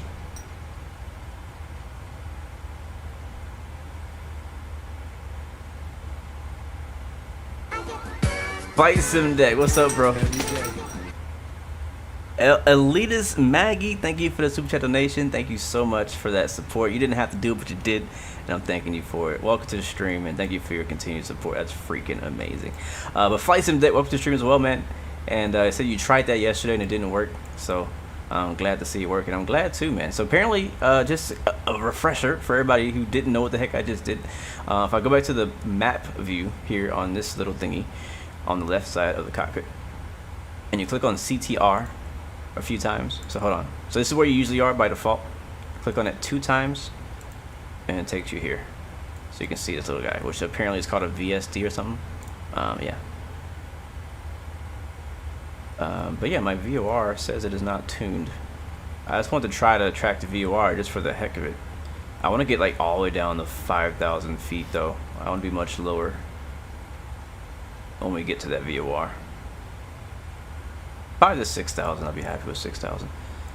We're not going to fly all the way out to Spears. It's going to be for reference. So yes, alright, so since we're 50 miles away from Spears, descending at a nice slow pace, I don't know, yeah, let's go slower. There's some clouds out there now? Oh, we got some clouds. Oh, we got clouds. We got clouds. Why am I excited to see everything? Like, why? It's the same sim. Like, the sim hasn't changed. It's a new plane. But I'm excited about freaking everything. Look at that wing flex. Ay. Come on, ladies and gentlemen. Let's see. Alright. It's just too much going on right now. I can't focus on one thing. I'm trying to fly the plane, but I'm also looking at the wing view. Okay, passing 12,000 feet. Where we at? Coming up to Louisville. I'm trying to find out how the heck to track a VOR in a 737. So I've never done that. So I'm going to go back to the other view. Go to VOR. And, okay, well, my course is 308. I don't have any DME. Thor! Bro, Thor, thank you so much for that super chat donation. Thank you so much for that support. That means a lot. It really does. It really helps the channel. And thank you for that support. I mean, it's enough to subscribe or to like or just to view, but you know, I don't ever ask anybody to donate any money, but when you do, I do want to say thank you. So thank you so much for that, seriously. All right, we're gonna slow down because we are getting close to 200 or 10,000 feet.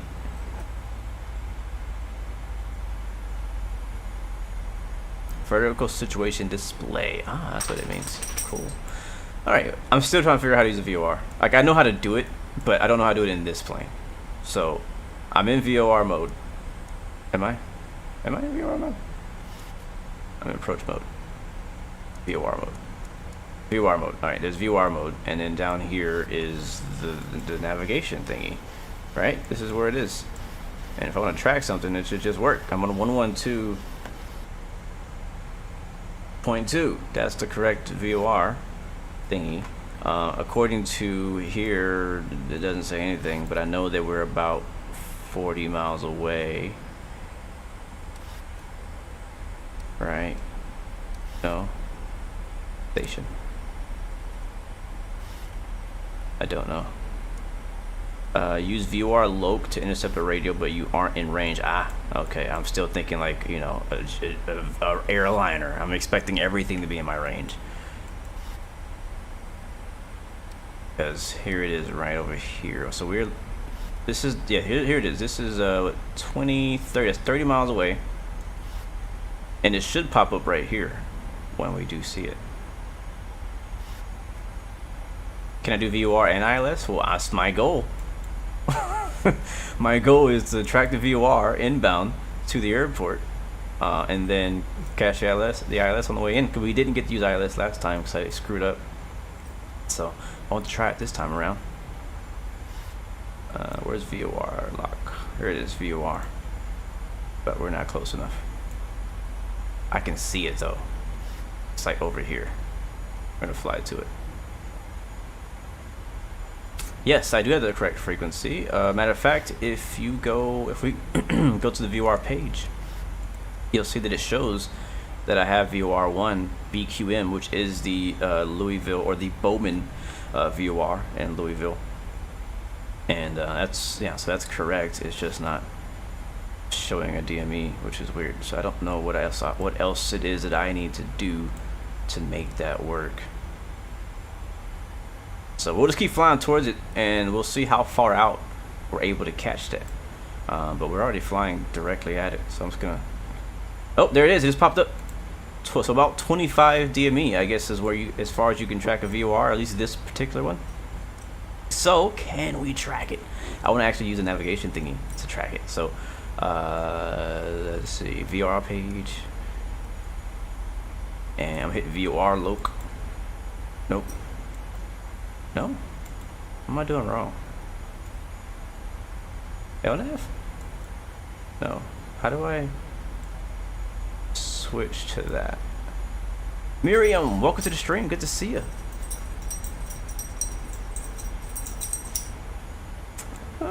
Yeah, I'm like lost. I mean, I'm not lost. I know where I am, but I don't know. This is a new technique for me in the 737. Is there a button I need to click on down here? Maybe it's not on. There's VHF. Is it HF? I don't even know.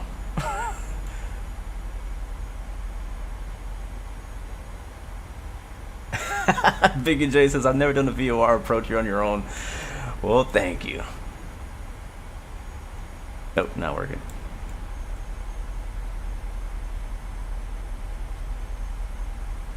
Alright then, well, we are 17 miles DME, or 17 DME from that VOR. I should be able to just click on VOR, or VOR loc here. Maybe it's not, maybe it ain't working. Maybe PMDG missed something. Maybe it's not me.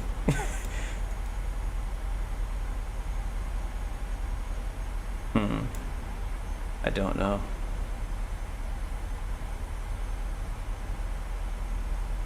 Yeah, VOR loc does not arm. I'm on VOR1. I have VOR1 set here. I'm just going to cycle this real quick. Let's see if it does anything. There's a button somewhere that I'm missing. There is a button that I'm missing somewhere in here. I just know it. I need to put the ILS frequency in the nav box below. I put it in the usual nav place. Matter of fact, let's go ahead and put the ILS so I don't forget to do that. That's a different frequency. It's on 110.3. Because I worry if I can't track the ILS, can I not track? Yeah, so the ILS just popped up. I think. No, it didn't. It didn't pop up. Put it back on 112.2. Yeah, we should be able to track it by now. We're like 10 miles away.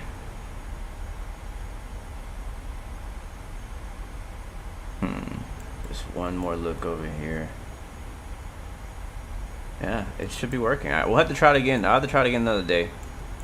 But VOR does not seem to work, which is a quite fundamental aviation thing. Uh-oh, we got a beep from somebody, and it's Louisville approach 132.325.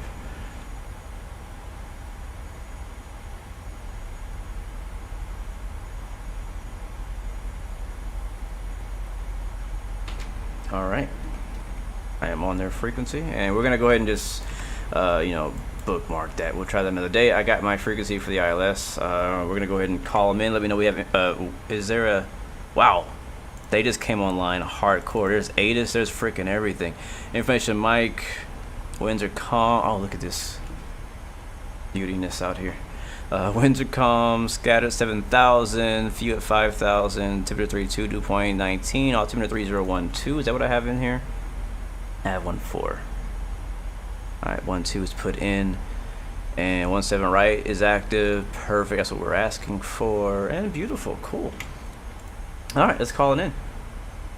Louisville approach. Southern Air 116 is just to the east, about 7 miles. Requesting landing 17 right with information, Mike. Southern Air 116, squawk 1465. Was that 1465? Paper. Copy. We're gonna squawk 1465. Southern Air 116. 1465. That's a 6. That's a 5. There it is. Alright, we probably should stop descending.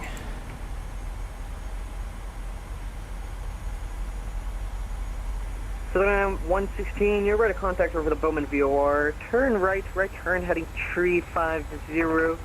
And confirm you want to land at Louisville. Confirm. So right turn 350, and I'd like to confirm that we are wanting to land at Louisville. We are diverting. There's a ground stop in Nashville. Southern Air 116, Roger. I'll update your flight plan. You can expect back for the visual 17 left.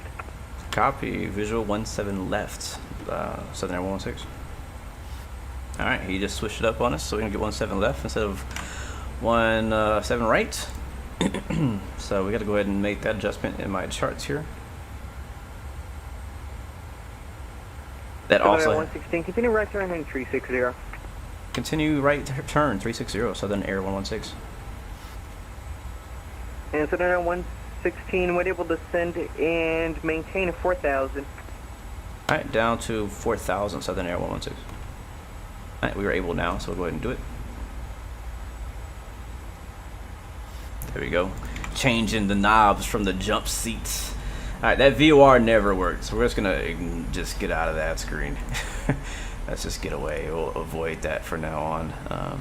This is our situation right now, though. As you can see, we are just basically right over Louisville. We're about to fly right over top of it when he called us. And basically on that left downwind right now. He's gonna try to vector us for 17 left. Based on what he said. And that frequency is going to be 111.9 or 5. Oops, not that view. 111.95. There we go. And the CRS for the 17 is going to be the 170. And do not let me forget to do the landing replay, guys. We are going to be only having one flight today, sadly, which I kind of suspected. I took so long on the beginning of just looking at all the cargo stuff. I was like, there's no way I'm fitting 2 flights into my time slot today. Alright, 170 is there. We're at 250 knots, looking nice. Heading at 360 and going down to 4,000. Land lights on. Just going to turn all the lights on. Everything looks good to me. Beautiful. Left wing view. Yeah, I think that's flying over Jeffersonville, Clark Regional right now. Southern Air 116, turn left heading 260. 260, Southern Air 116. Alright, left turn to 260 is going to put us on a, most likely a left base. And we are going to be getting the visual. I'm going to slow down to like 200 knots. We're very light. And we're also going to grab our landing. I'm not sure if we're going to be able to get our perf for landing because we've changed so much stuff in the FMC. So many things have changed. Alternate destination, yes. Can I get numbers for that? Or no, I don't know. Flaps 30. Southern Air 116, continue left turn heading 200, join the 17 left localizer. 200, 17 left localizer, Southern Air 116.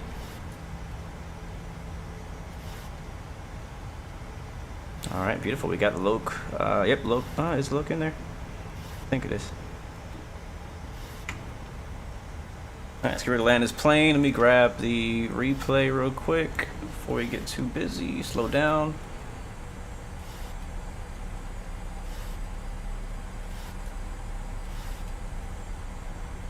737 landing.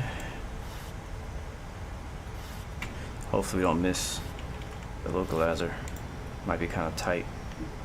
No, I think we'll be alright. Alright, it froze. That's only because I hit some things in the background. Alright, there we go. Here's the trim wheel going crazy right now. You can see we're below the glide slope. And I'm gonna hit approach mode. And approach mode is now armed. You can see it now says VOR lock and glide slope. So continue on this heading until we catch that ILS. We could also go with approach. Oops, other way. And we'll see there's the ILS right there. Hopefully we catch it. 15 DME. Oh, I think we already freaking overshot it. Jesus Christ, are you serious? Looks like we overshot Southern Air 116. Southern Air 116, turn left heading 130, join the localizer. 130 will join the localizers. Southern Air 16. Southern Air 116. 130. Southern Air 116, the airport's going to be coming up to your 12 o'clock and on port side. Roger, we have the field. Southern Air 116. Southern Air 116, clear for your approach, Southern 17 left. Clear to land, 17 left, Southern Air 116. Alright guys, I'm taking it in my own hands. I have not had good luck on these ILSs. This is my second time attempting to catch the ILS and missed it. We actually might get it right here. We might still get it right here. If we don't, I'm gonna take the controls. Because it did not catch the glide slope.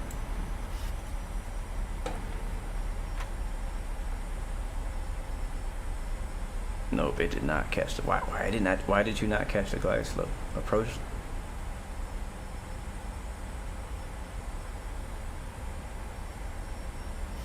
Let's see if it does anything. Here comes the localizer. Again, we're already high. I'm actually gonna change my vertical speed and descend. I'm gonna try to chase it. I shouldn't do this, but I'm gonna try to chase it. I just want to see if it'll actually fly the ILS.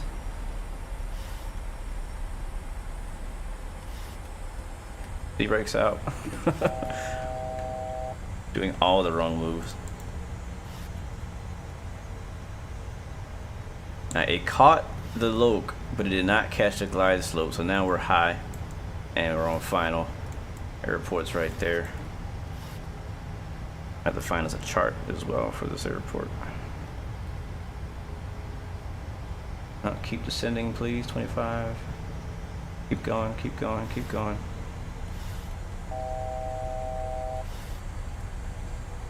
Have a very slow approach speed because we're so Southern light. 116, contact level tower 124.2. Have a good day. Oh boy. 112.2. Southern 116. Southern Air 116, that was 124.2, 24.2. 1242, Southern Air 116.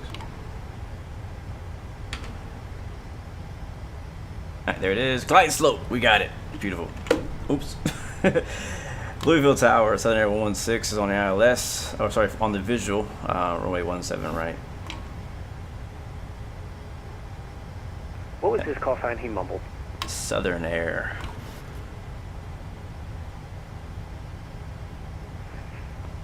Southern Air 116, Louisville Tower, good evening. Wind calm, runway 17 left, clear to land. Wind calm, 17 left, clear to land. Southern Air 116. Alright, guys. Alright, so it's on the ILS. I think it's a good time to go ahead and take it over. My controls.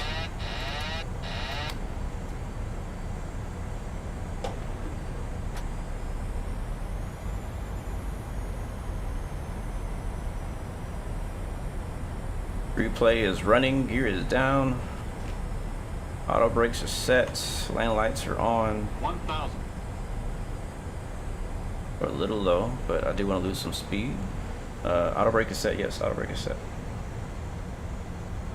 My speed brakes were actually out because I was trying to lose speed, so I'm putting those away now. Speed brakes are retracted. Spoilers are not armed though. Oh, they were for a second. Click! Click! Wait, screw it. It's not working.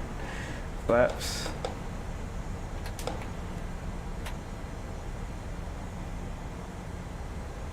Glide slope. I know, we're low. Glide slope. This is a beautiful approach though. I like Glide this. slope.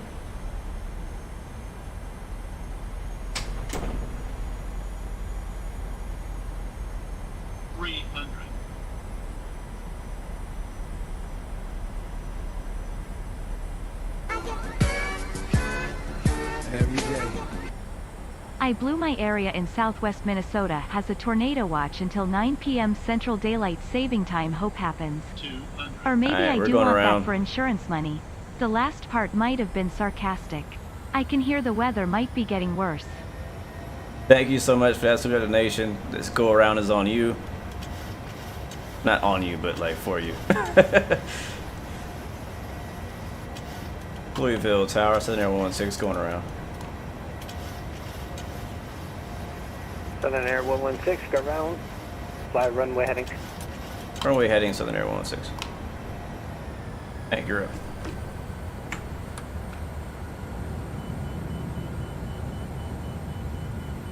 Alright, what is the go around procedure out here?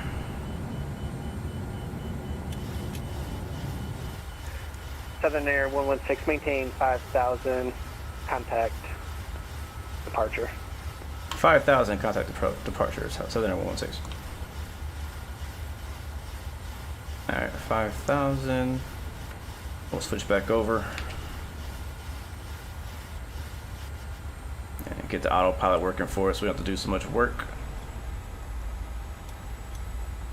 Departure, Southern Air 16 going around. Southern Air 116, a level departure. Hello, turn left heading 080. What was the reason for your go around, sir? Just unstable approach. Southern Air 16, make a left 180. Southern Air 116, roger, that was left 080. Left 080, Southern Air 116. Alright, I'm still flying by hand, but also changing the autopilot to the direction that they want me to go.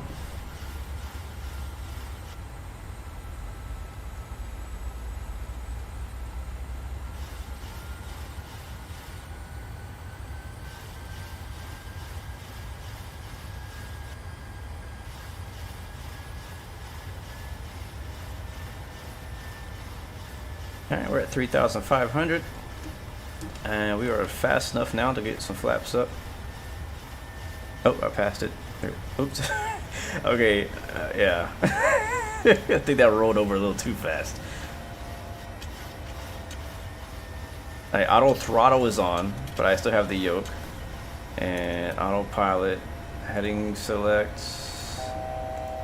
No, not approach mode, heading select. Okay.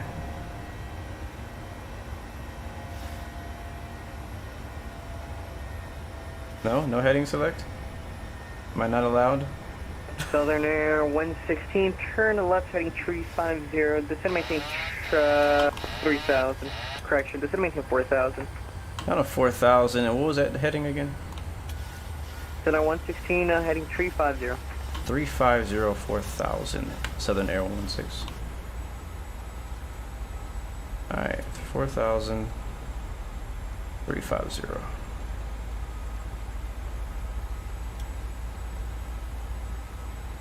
I'm a little busy, guys, so I can't look at the chat.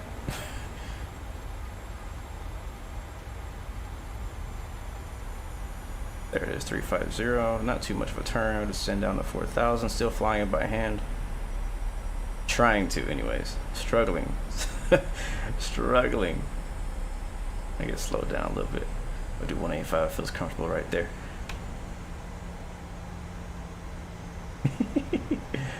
Reset my flight director. Is that what the problem was?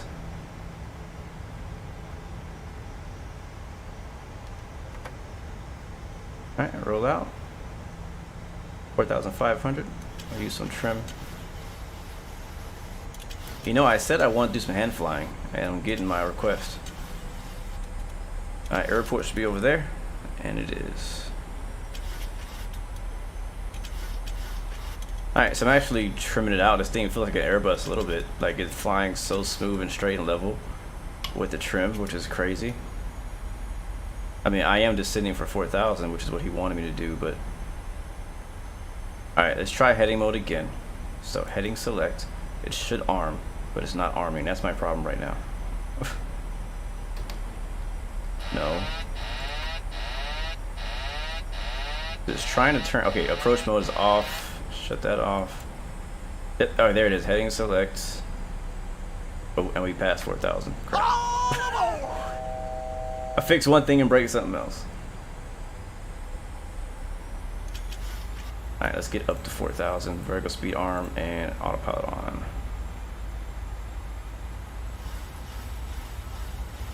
It only took me the whole pattern to get the autopilot working.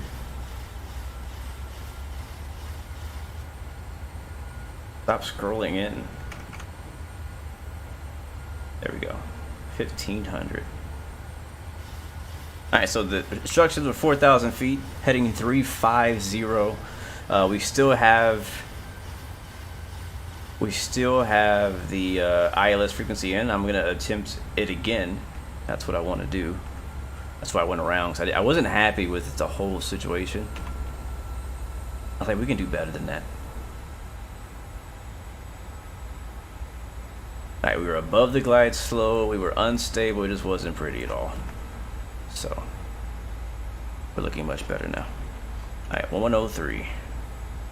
Or no, 1117 left is 111.95. Is that not what I have in here? Yes, 111.95 is in there. Looking good. So right now we're on the left base. Sorry, left downwind. Airport should be right over here. There's downtown Louisville. Isn't my yoke a little bit too high up? Yeah, obviously. But I don't have a choice. You can see my desk sits here.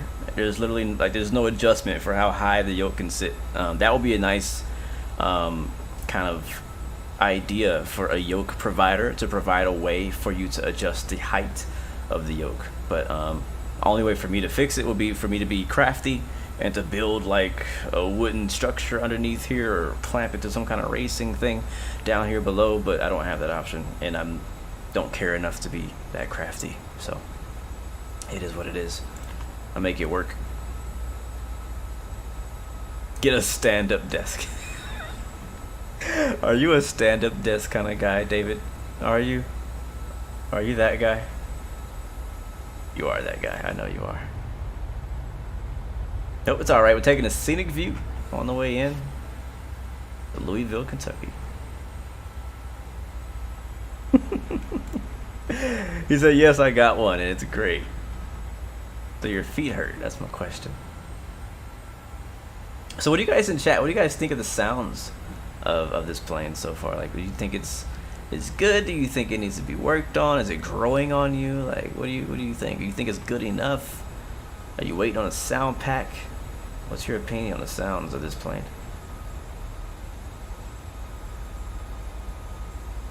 I love this view so much. While we have a bit of a radio silence, let's go to the outside view.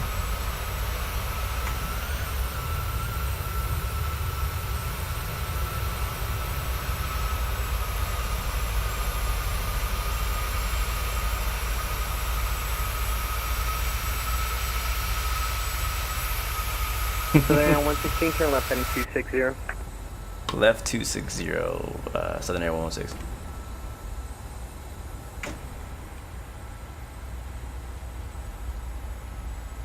Alright, that's gonna be a base for us. Alright, drop in the base. To the left, we got traffic off our nose, 400 feet below us. I couldn't see him, but I do see him on here on the TCAS. It could be AI. AI also shows up on the TCAS, which is cool.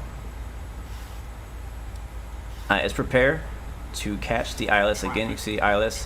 Look at that traffic. That is 15 DME from the airport. We have the frequency set up correctly, so hopefully it should just work this time. That's why I put it on the approach mode page, so I could see. Now, I wonder if there's a way... Oh. Is there a way to see like the map view and the approach at the same time? Or no? Is that not a thing? What about terrain radar? Does that work? Nothing. Position. Data. Airports.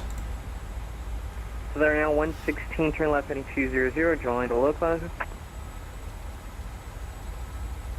200, join the localizer.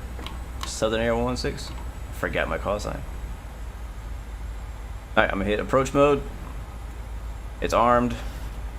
We are beneath the glide slope. I'm just gonna watch this to see if we've done everything correctly. I am gonna slow down. Everything else is ready. Except for the spoilers. We'll do that here in just a second. We have a lot of traffic actually in front of us.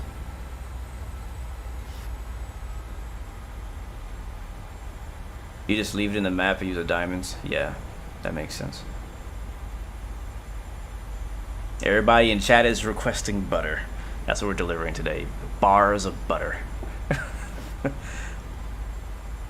Once we catch the localizer, we'll go back out to the window view. It's just, I've been in so many planes in both Microsoft Flight Sim and X-Plane that have not done this correctly, and it's good to see a plane doing it right now. Look at that. Alright, we've caught the glide slope. We got pink diamonds on both sides. Shine bright like a diamond. Don't press APP button, press VUR loc instead. Oh, good to know, man. I will try that next time, but approach mode seems to be working for us this time around. Round the outside. Oh, wait a second. That don't look right. Did we overshoot it? Southern Air 116, airport 12 o'clock, 10 miles. Where's that? Airport in sight. Southern Air 116. Southern Air 116, clear visual approach, runway 17 left. Clear visual approach 17 left. Southern Air 116. Or 116. Sorry, I'm not in Europe. Alright, that was speed. I'm trying to arm the speed brakes. It's just doing the opposite. Where is the arm button? There it is. 2500. 2500. Here comes Louisville once again. And again, we have traffic off our nose. I still don't see any of these airplanes.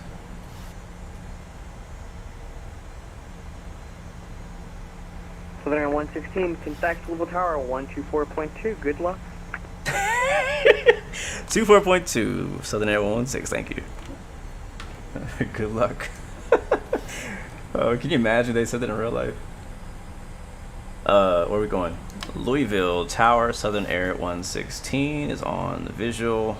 Runway 17 left. Southern Air 116, wind calm, 17 left, clear to land. 17 left, clear to land. Southern Air 116. I did not hit the low button. Oh, that's gear. Gear horn scared me for a second. I was like, oh, what could that be? I was worried. Yeah, I'm slowly doing the flaps. I'm reading the chat. There's 30. Alright, gear is down and locked. Alright, guys. 3 sticks of butter on me. Put them on a pot. Let's butter this prime. Thank you, Green Bean. The butter is just for Green Bean. Thank you so much for that super chat donation. Steer a cockpit from here. Let's do it. Alright, so we've proven that the ILS works. Now it's time for us to fly the plane ourselves. So, autopilot's off. And my aircraft.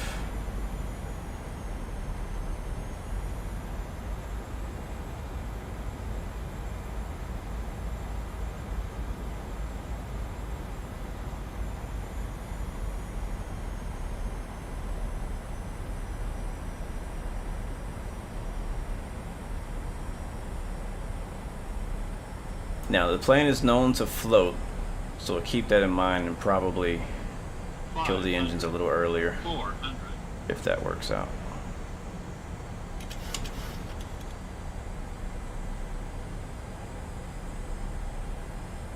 Winds are calm. This is a setup for butter right here, man. Little hot, little low. I ain't watching the pappies now. 200.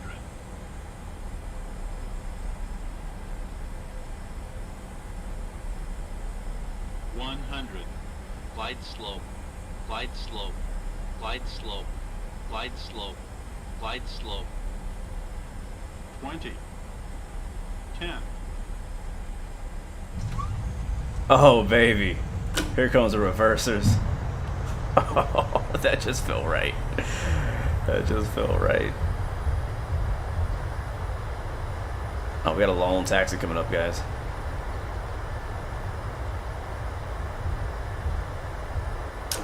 Manual braking. And to the right. Ooh, I like that. That was fun. I am so glad to see whenever I go around and I get a landing like that, I'm like, it was so worth it. I don't know what direction we're going to taxi because we need to go to the other side of the airport. So it's probably going to make a right turn. We'll stop here once we get the tail out the way. And on the center line. You guys know I'm not known for doing that. So this is a special occasion. Oh, look at those spoilers. Ay, ay, ay. Put them away. Put them away. What are you doing? Put those away. All right. Where we at? We're at Delta 3. We're clear. Looking for a taxi to 23 South. If that makes any sense to them. We'll see. All right, Louisville Tower. Southern Air 116 is clear. 17 at Delta 3.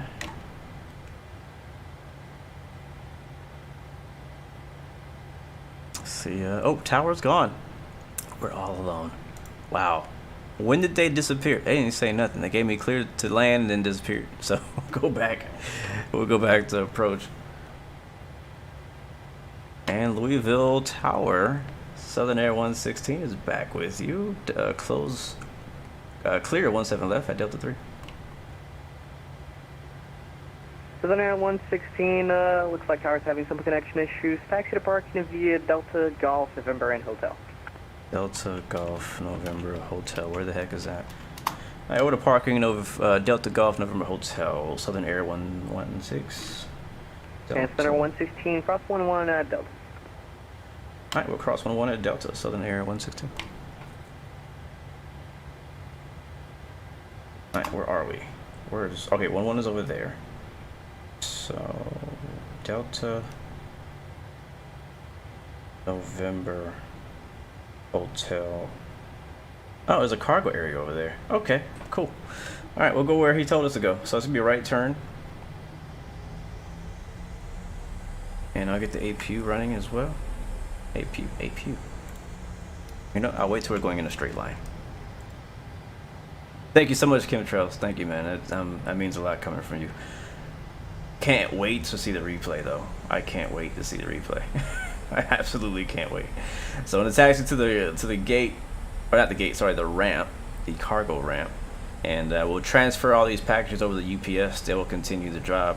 They'll probably have to drive it into Nashville to get it there in time because Nashville is unflyable, or it's ground stop over there. It's not possible. Alright, here comes the runway 11. He gave us clearance to cross it, and we have a little follow me car ahead of us, so it might be airport ops. Yeah, it's airport ops. So we'll follow him. Flaps are coming up. Nice, Chemtrails, your game is finally installed. Man, I'm glad I could help you kill some time. Hopefully you enjoy the aircraft as well, and I'm looking forward to knowing what your opinion is on it. Alright, so Delta Golf November. Do I need to turn here? Yeah, he said golf, so I'm gonna take no left here. Oh, I see it. Yeah, so Delta Golf. Gotcha. All right. Loving my taxi skills.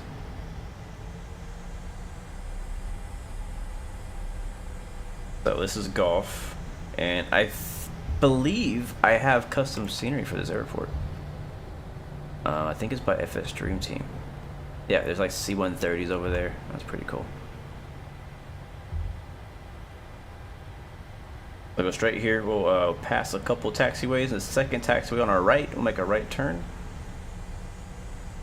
And my taxi skills are bad because I'm just not paying attention. APU is not on yet. Here it comes. So not this one, but the next one. Flaps up. We'll turn our auto brakes off. We'll turn the landing lights off. strobes off. And here comes a turn. Do you ever get to that point where like you can't wait to see the replay so much that you like Southwest taxi all the way back to wherever you're going? I got traffic ahead of us over there on looks like this is November. Not sure if that's AI or if that's a real person. Yeah, I don't know who that is.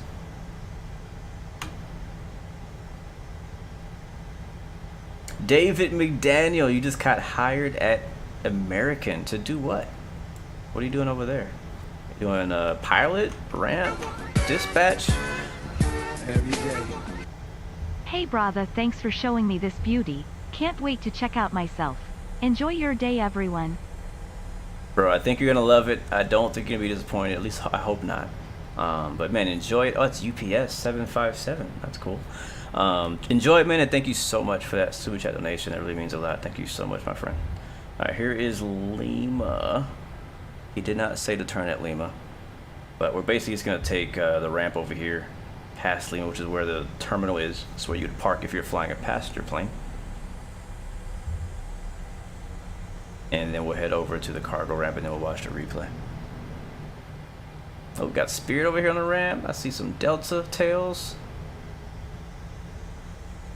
As a CS manager. What does that mean? CS. I'm trying to think of what that can stand for. Either way, man, congrats, bro. Congrats. Hopefully you enjoy the job and hopefully you're able to stick around for a long time. Work at the airport has some great benefits, especially if you're a aviation person. Is that an MD-11 or MD-80 or is that a 717? I always get them confused. Customer service? Nice. Oh, customer service manager. So you're the boss. That's nice. Alright, it should be a left here, I think. And then yeah, here's air cargo over here. I told you guys it's gonna be a long taxi. There's UPS trucks, and we're gonna go to the left here. And we're not gonna shut the engines down. We're just gonna leave them running because I don't know if it will work correctly in the replay. So we'll leave the engines running. I'm actually gonna drop the flaps back down. I know in some planes, if you retract the flaps will stay retracted in the replay. I don't know if it's like that for this plane, but I really want to see the plane fully configured, so I'm gonna leave it. All right, this is a really interesting parking spot. Oh, they must not. Yeah, this is a different, like, this is a cargo airport, but this is a weird air cargo spot we decided to pick up. So we'll just park here. It's whatever. Bobby, I got you, bro. I got you. Let's do it right now. All right. Brakes on. Let's catch the replay. I'm going to put the flaps all the way down. It's 30. And check the replay so you guys can get out of here. Thank you guys so much for coming through. Really do appreciate it. I've really been enjoying this plane, and I'm glad you guys are able to watch along as we do it. Rock City, what's up, bro? Does the cargo door work? Yes, it does, and it's really freaking dope. The animation is not the best, like, resolution. Like, it's, like, kind of choppy, but it's still pretty cool that at least it opens and has a whole cargo bin and all that stuff, so it's pretty dope. All right, let me find my replay file, and we'll load it up. It does include the go-around, but we're not going to watch the go-around, at least not at first. We'll watch the actual landing. So here we go. Oh, you know what? Wrong button. Disconnect. Whoops, my bad. All right, play. And let's fast forward to the good part. Here we go. All right, scenery has a load back in and all that. Descend now. Descend now. 1,000. Alright, hopefully the gear works. Uh-oh, I don't think it's gonna work.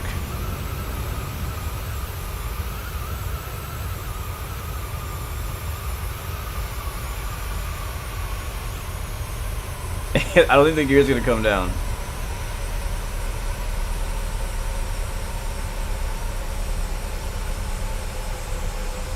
I gotta redo the replay. Hold on. Yeah, I gotta redo the replay. So let me see, how do I do that? I'm gonna go back to the end where we're sitting on the ramp. I'm gonna end the replay. And my gear is still up. Okay. Why is my gear up? Put the gear down, bro. Put the gear down, bro. Is it gonna come down? Yep, there it comes. What about the front? I think I broke the plane. The gear has left the chat. Yes, it has. Oh man, come on, gear. I can't watch replay with no gear. That's no fun. That's the best part of the replay.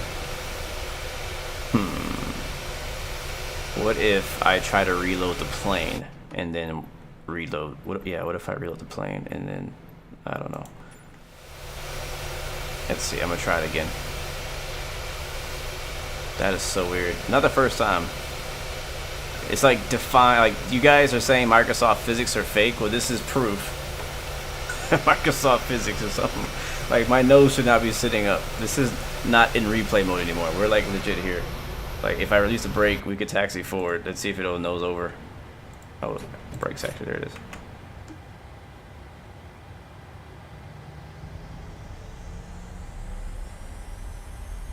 Yeah, we're taxiing with no gear.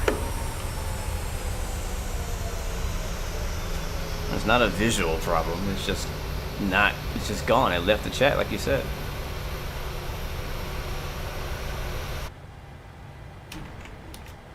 Don't know how to get it back. I'm gonna have to reload the plane. I'm sorry, guys. Let me go to main menu, load back in Louisville, and I'm gonna reload the replay, and then we'll watch the replay.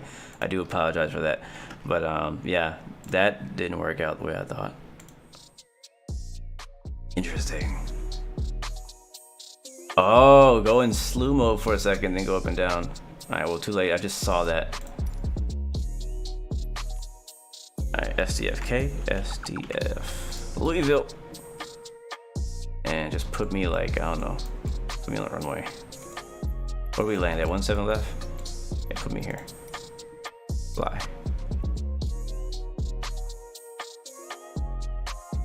Don't care, I didn't see, oh sorry, Micah, I did not see your donation, man, but if you did, thank you so much for that. I appreciate it. I'm not sure why it didn't pop up. Maybe it did, maybe I was busy flying or something, but sorry about that. But thank you so much for that super chat donation. Thank you for the support, seriously. Hey, hopefully it'll work this time, because I really want to see it. I thought it was one of my best landings so far. I don't know if I can duplicate what just happened. So on the center line and everything, I think we were in a touchdown zone as well.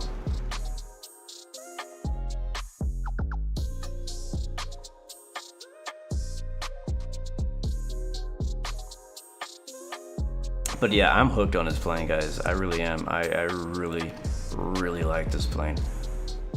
It's as far as my expectations, I'm not gonna lie, I kind of lowered them before it came out because I was like, well, you know, we kind of compared a lot to other planes that we like and stuff like that, but I just didn't want to be disappointed again. So I lowered my standards for the plane, and they've exceeded it. For sure. Alright, PMDG setup, state load. There should be one in here from when we were approaching so that we can have the plane as it was when we were approaching. So we'll land. There's two of them. Let's go with this one. Let's see what happens. Oh, wait, no, I just changed my startup load. That's not what I want. That's not what I want. I want to leave my startup load as Dakota and Dark. Yeah. Execute that, and then I want to load my panel state of landing at SDF and execute. Now we're about to find out. I'm pretty sure it's not gonna move the plane. Yeah, didn't think so. I don't know what it just did. I don't know if it's working or not. The gear is up though. Why is the gear off?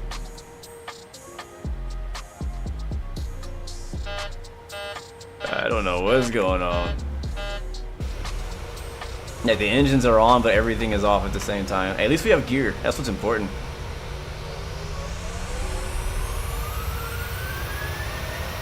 Oh, snap.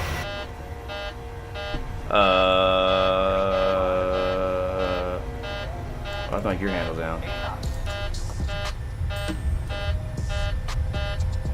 You know what? I'm just gonna load my thing and see what happens. Open. We're trying some crazy stuff right now. It might crash. Hopefully it doesn't. I'm scared.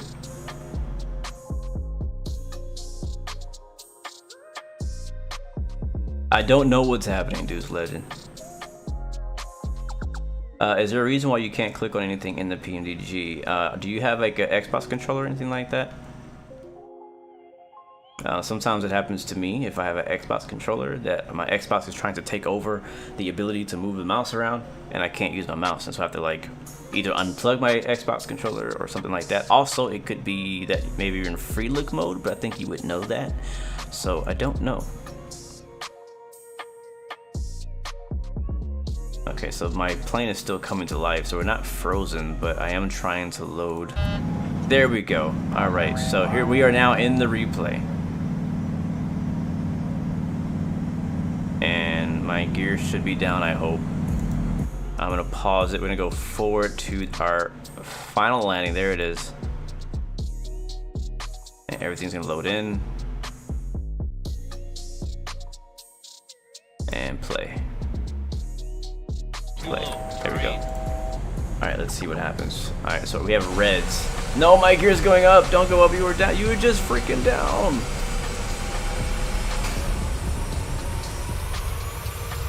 Oh, you can't see me face palming right now. Alright, what is this gonna have to do?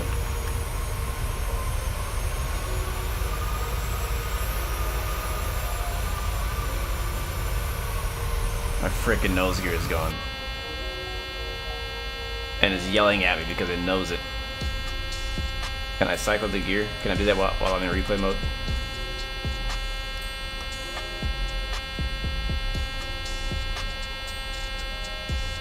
I don't know what that sound is, but it's just, oh, it's the gear. Is there a gear, gear shut up button? Yeah, it's not coming back down, guys. Alright, well, we're watching it. The main gears was important, just ignore it. This is the one last time I land well.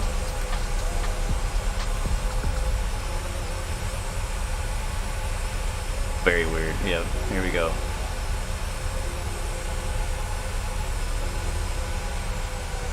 Oh yeah.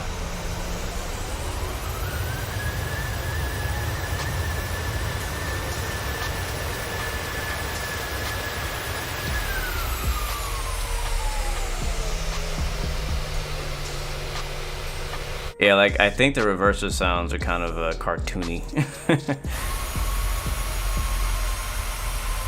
Alright, I'm gonna try the gear thing one more time. So all the way up. Up. Up. And down.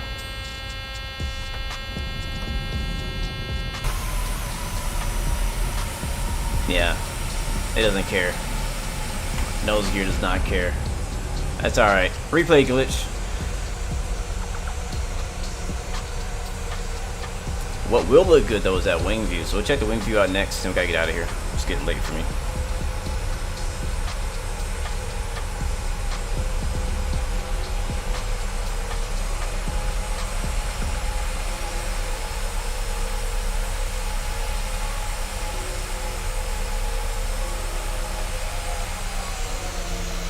There's even tire smoke for the invisible gear.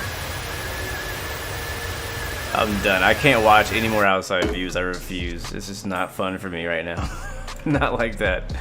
Not like that. Let's watch it from the outside. From the inside though. From the right side actually. Here we go. Now my speed brakes were actually out at one point, and I think I took them out. Hopefully it'll show that in the replay. We'll see. Yep, send the plane to Takeoffs. Again, another one. Another broken plane. Or I broke another plane. When am I gonna stream IL 2? Captain Cross Country, to be honest with you, bro, at this point, I don't know if it's ever gonna happen. We've been talking about playing that game for so long, and I just never got to it. I just got too involved in DCS. So I don't know if it's ever gonna happen, Captain Cross Country. I'm gonna have to recruit you over to DCS, man. That's what's gonna have to happen. There we go. Oh, I think, yeah, that was a glitch too.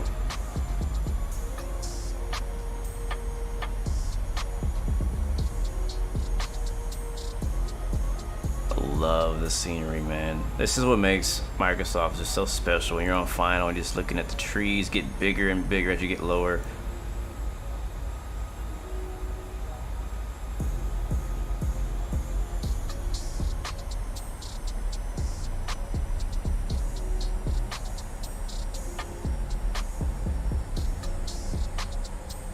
I still don't think it's better than Zebo's wing view though, to be honest with you. Pretty darn close though.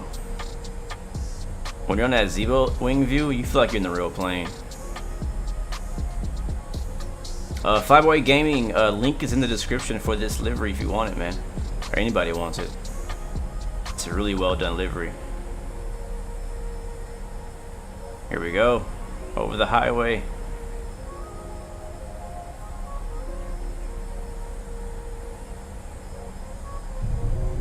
And we're down. Make it better. Oh, look at that. I like the left side, but for me, the right. Let's see. The left side looks pretty good too. We got the Army, the C-130s over there. Alright, one last time, I promise. Not from as far back, and we gotta go. By the way, if you want this livery, the way they made this livery is you have to import it into your PMDG ops application first, and it installs it from there. It's kind of weird the way it works, but it's pretty easy. You just go to your livery section in your PMDG ops center, and there's an option to import, and it's like a special file type, like a PTP or PFT or something like that. You import that file, and then it's going to install it into your community folder for you. So it's pretty simple. I think we're going to see a lot of liveries installed that way. Alright, we'll watch it from behind the wing, and then we'll bounce out of here, guys. Thank you so much for coming out. Captain Cross Country, thank you, bro, again for chilling with us. Flyboy, always good to see you, man. Hopefully you're enjoying the plan, and this, you know, we'll be talking about it later. Deuce Legend, thank you very much as well. Don't Care, thank you so much for coming through. David McDaniel, thank you so much. EWR Filmer, good to see you, and thank you so much for coming through. Appreciate it so much. Really do. Amjad, thank you, my friend, for hanging out with us today. Shaq Oatmeal, welcome to the stream. Thank you very much, man. Capalot, thank you as well. Micah Boy Productions, welcome to the stream, and thank you for chilling with us, enjoying the flight. Aviator MK, welcome to the stream, man. Thank you very much. Bobby Edmonds, thank you so much. Rock City Strong, thank you, bro, always, man. Thank you. JDVFX, thank you very much as well, man. I see a cow, thank you very much, so much. Manny Durant, man, thank you, bro. Thank you so much. Here comes a touchdown. And there it is. Yum. I'll take that. I'll take that. Until next time. Hopefully you guys, if you are able to fly this plane, enjoy it. If you're not, don't worry. If you're flying a fly-by-wire, if you're flying another sim, enjoy what you already have. You know, someday if you want to fly this plane, you'll get the opportunity to. But right now, enjoy what you have. It's a great time to be a flight simmer. Great time to be in flight sim. And it's so much fun to be had, so much to do. So until next time, remember you got 3 choices. Give up, give in, and give it all you got. Peace, love, and God bless you. I will see you guys next time. Next video. Matter of fact, it'll be tomorrow. I haven't decided yet what I'm gonna fly. I might either fly Aero Mexico or a Velo. But Friday, I know we're definitely hitting up Southwest. So yeah, anyways, I'm out. I gotta go. Peace.